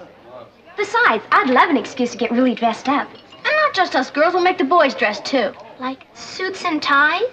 Why just suits and ties? We'll make them wear tuxedos. Oh, that would be wild. Then what's stopping us? Let's just decide here and now we're gonna have a formal sit-down dinner party. With place cards and silver. And candlelight and wine. Wine? Okay, candlelight and soda pop. Well, I'm with you. When? How about Saturday night? That's perfect. Great. Too. Good. Then we're all agreed, right? Right. What time do you want us at your house, Patty?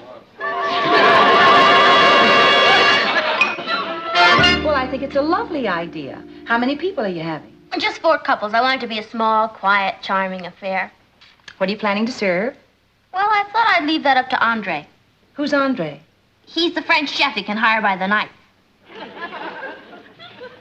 Well, Mommy's very in, and he only charges $50 a night. I will do the chefing. I may be out, but I work cheap. You have tickets for the theater Saturday. For $50, I'll cook before I go. Well, can we at least have a butler to serve? No. Any other small, simple, charming, quiet ideas? Well, I did think it would be nice to have a gypsy violinist kind of stroll around and play. Oh, everybody does that. Why don't we hire Lawrence Welk? Okay, Mom, let's talk about the menu. Well, everybody loved what I served at your birthday dinner. Chicken soup and lamb chops? Richard loved it. Richard loves grass. Mom, I'm not putting on my Paris creation to eat lamb chops. All right. What do you suggest? Here, I copied this down out of your French cookbook. To start, pâté maison Breton. Fine. What is it? Chopped liver. I'll call Sam's Delicatessen. The soup.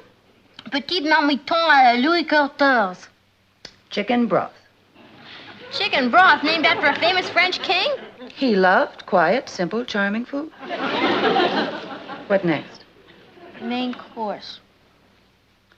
What about côtelette d'agneau? Hey, that's groovy. What is it? Lamb chops. At an elegant black tie dinner party? We'll dress the chops in elegant little black panties. What about dessert? Well, can't you think of something? What about cheese and fresh fruit?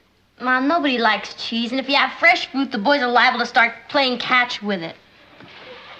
Yes, that's always a problem at an elegant dinner party. What are we gonna have? Pat, do you remember that fruit cake your Aunt Ellen used to send us at Christmas? That'd be perfect. Do you know how to make it? No, but I'll write Uncle Jed and have him send the recipe. It's gonna be a groovy dinner. Yes.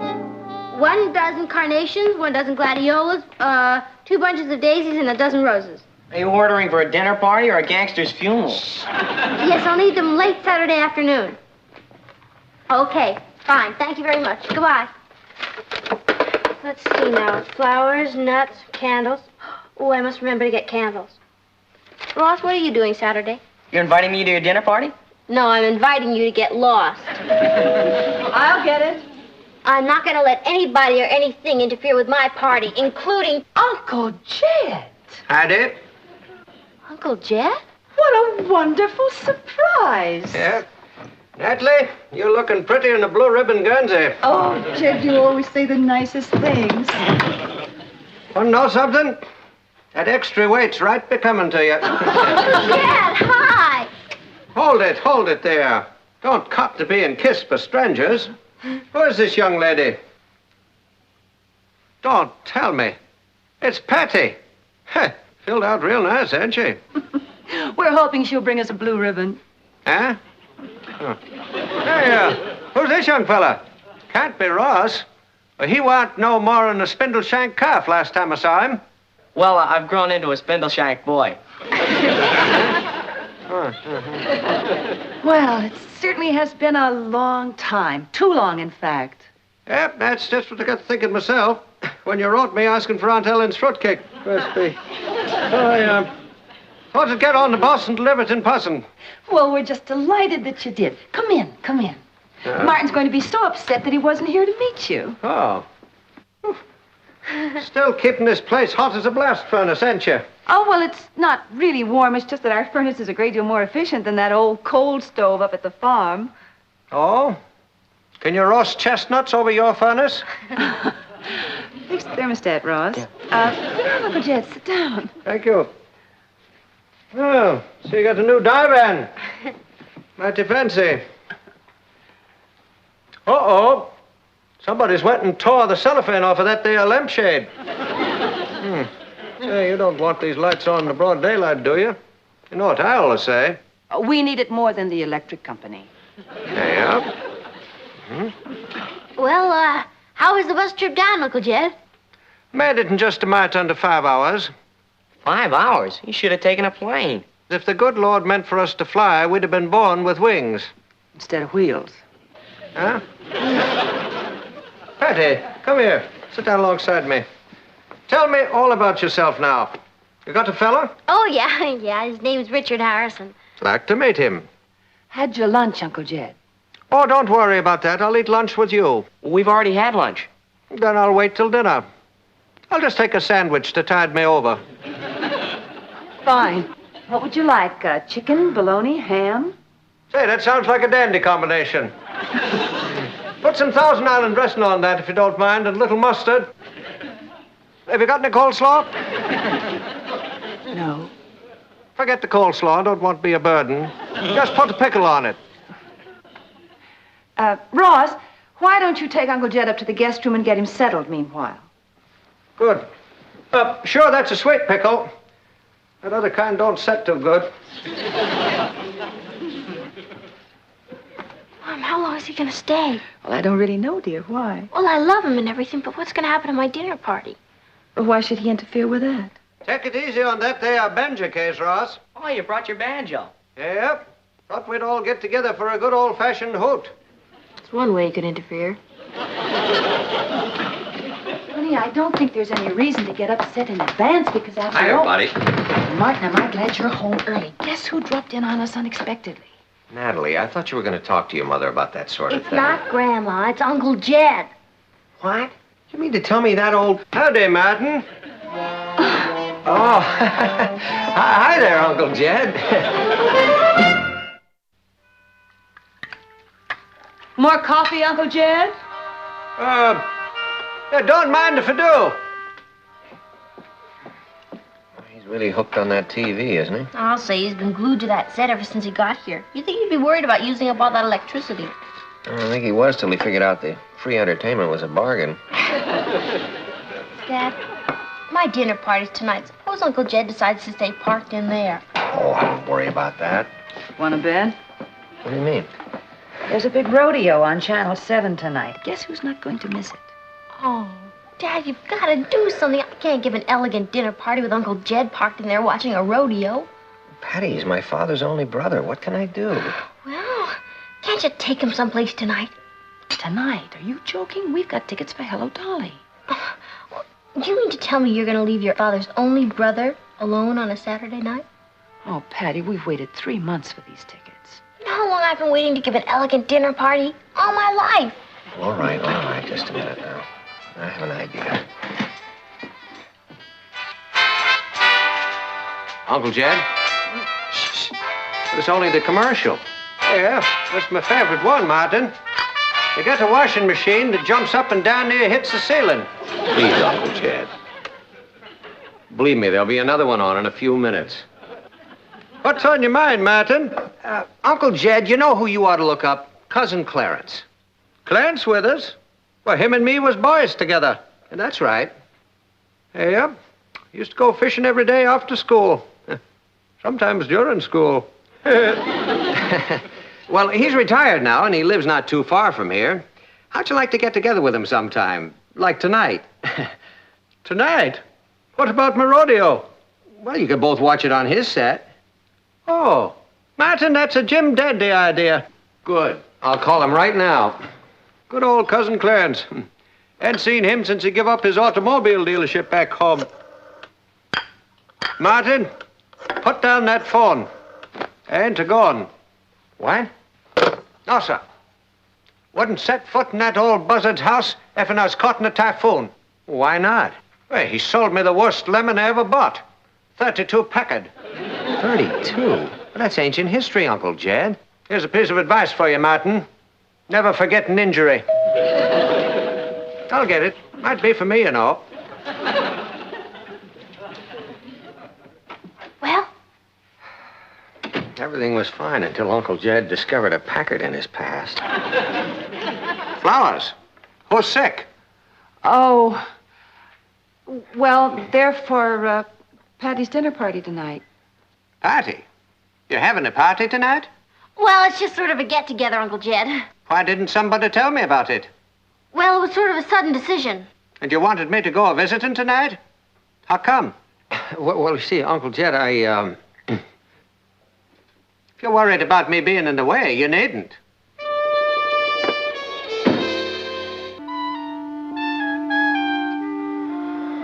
I think he's hurt. I better go and apologize. No, I will. It was my fault.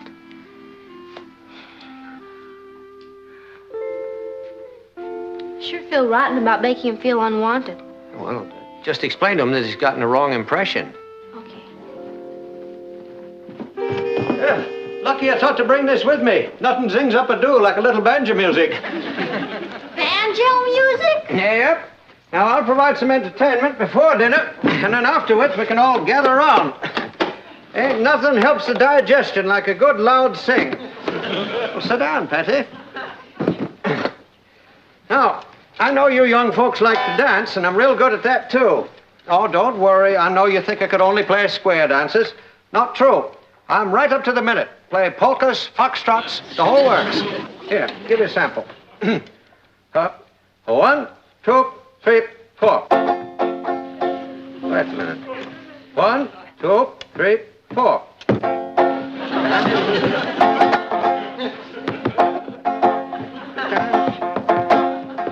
Hard to get them together. Well, haven't quite got the hang of that one. I'll give you one of my favorites. Here.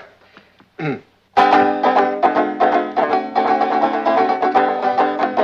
that's very catchy. Yeah, well, and that's just the introduction. Wait till you hear the song.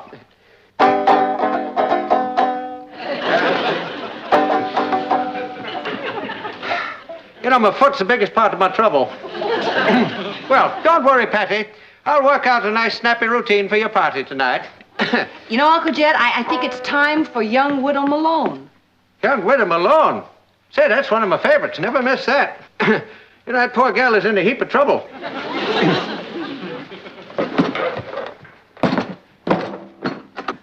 Patty, I wish I could suggest something. I've got an idea. Yeah? Why don't you entertain my friends and I'll go see Hello, Dolly? Patty, I know how you feel. But for all you know, your friends might find him kind of quaint and interesting. I think you're exaggerating the problem. It's all relative. Mm-hmm. Yours. Martin, maybe we should give him one of our Hello, Dolly tickets. You mean you wouldn't mind giving it up? Me? He's your uncle. Well, now, wait a minute. Shh. I want to hear this. This offer is good anywhere in the metropolitan area. Remember, we'll install a color TV set in your own home for 1 week, free of charge. Did you hear that? What was it? An answer to my prayer. You sure there's no extra charge for this? Not a penny, Uncle Jed. If that don't beat everything. Wait till I get back home and tell them that they've seen the rodeo in real live color. Yeah, you'll practically be able to smell the horses. Yippee! Say, Patty, you sure you young people won't mind my passing up the dinner? Sure we'll mind, Uncle Jed. But we wouldn't want you to miss your rodeo in color. Patty, I'm leaving you all my money. So to make some. Pat, I'll have everything ready to serve before we leave for the theater. Okay, Mom. How's the table look? Oh, well, it just looks beautiful, dear. Where are the candles? Oh, I knew I forgot something. Ross! Yeah? Look, would you run down to the store and get some pretty candles for the dinner table? Just as soon as I check out the tape machine. Ross, there isn't time. Well, you want elegant dinner music, don't you? Oh, I blew a fuse. Oh, brother, I really needed this tonight. Ross! Hurry up, dear. Run down and put in a new fuse, will you? Yeah, be fast about it. I got a dress. Hold on there, Sonny. Fuse won't do us no good. What do you mean? Take a look outside, honey. Holy cow, the whole neighborhood's black. Well, you can't blame that one on me. That's electricity for you. Not dependable. Got the radio on. And at exactly 6:15 p.m., a massive power blackout struck the borough of Brooklyn. The whole borough? Yes, the whole borough. Crews are already at work trying to repair the damaged lines, but a power company spokesman estimated it'll be 4 to 8 hours before we'll have lights again. 4 to 8 hours. Oh. There goes my rodeo. Mom. I'm terribly sorry. It's all right. There'll be another rodeo. Oh, darling, now don't be upset. Here, now, Patty. What's wrong? Don't you understand? I can't have my dinner party now. How come? Uncle Jed, the whole house runs on electricity. Don't see why that should interfere with anything. How am I going to cook dinner? You got a fireplace, ain't you? Ross, get a fire started. Right. Got candles in the house, ain't you? No, we never got any. Oh. Ross, I'll get that. You run on out and get us a whole heap of candles. Right. Uncle Jed, you really think this is going to work? Why not, sis? Eating was invented long before electricity. Nobody has any candles? Everybody got there ahead of me. They're all sold out. Uncle Jed, what are we going to do now? We can't eat in the dark. No. It's only one thing to do. What's that? Make our own candles. How do you do that? Natalie, you got any paraffin in the house? Why, yes, I have. Patty, take all she's got and put it into a pot and melt it on the fire. Okay. Do we need anything else? Yeah. Need some milk cartons, some string, some clothespins, and some coleslaw. We still don't have any coleslaw. Oh. Well, then bring me another pickle.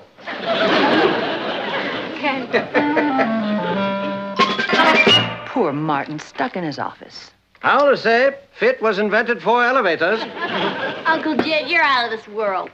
I may be soon, Patty, but I ain't yet. Patty, it's no use. I just can't get a line. Everybody in town must be on the phone. Oh, that's it. I'm wiped out. What's got into the churn now? Oh, Ross has been trying to call Patty's friends to tell him that the dinner is still on and he can't get through. Hadn't you got a bicycle, Sonny? Of course. Well, don't just stand there. Get out and spread the word, Paul Revere. Yeah, one if I land, two if I see. Candles, that is. See, Patty, you can't let life get the better of you. You got to take it by the handles and make it go down the right furrow. Uncle Jed, will you marry me? Sweet child. Oh, Patty, it's just the most perfect dinner. And I really love your dress. Oh, thank you, Ross. Hey, did I happen to mention that it was an original from Paris, France? Every now and then. I got my tux from Louis' rental service. It's wild, Richard. It's really you. No, it's Louis. Hey, kids, why don't we go in there and dance? Haven't you heard, Richard? It's Blackoutsville. Even the transistor radios are out. Well, what are we going to do now? Sonny, glad you asked that question.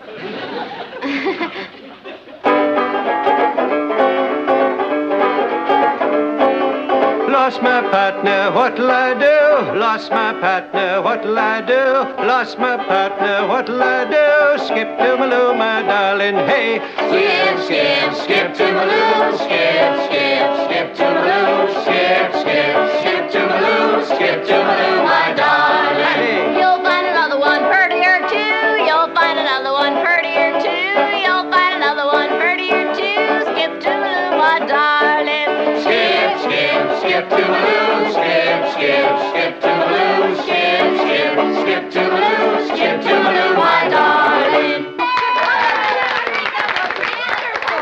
Bravo! Why, Martin, what happened to you? Ever try to walk down 56 flights of stairs? Hey, Patty, I see you had the party after all, huh? Yep, thanks to Uncle Jed. He managed everything. Well, you see, there's a lot to be said for the old-fashioned ways after all.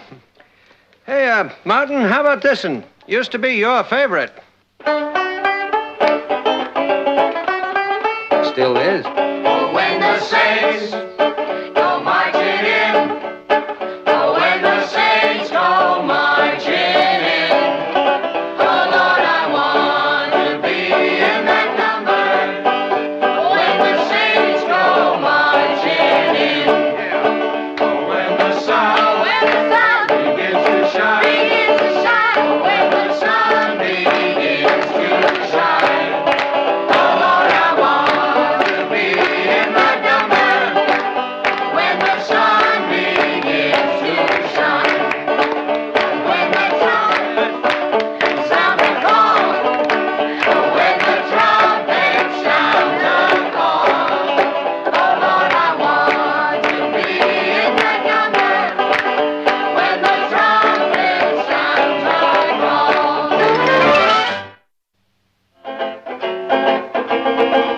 While strolling through the park one day, in the merry, merry month of May, I was taken by surprise by a girl. Hey, Hi, come on. great timing. Hey, now we can have some dancing music. Hey, Rich, I've got a better idea.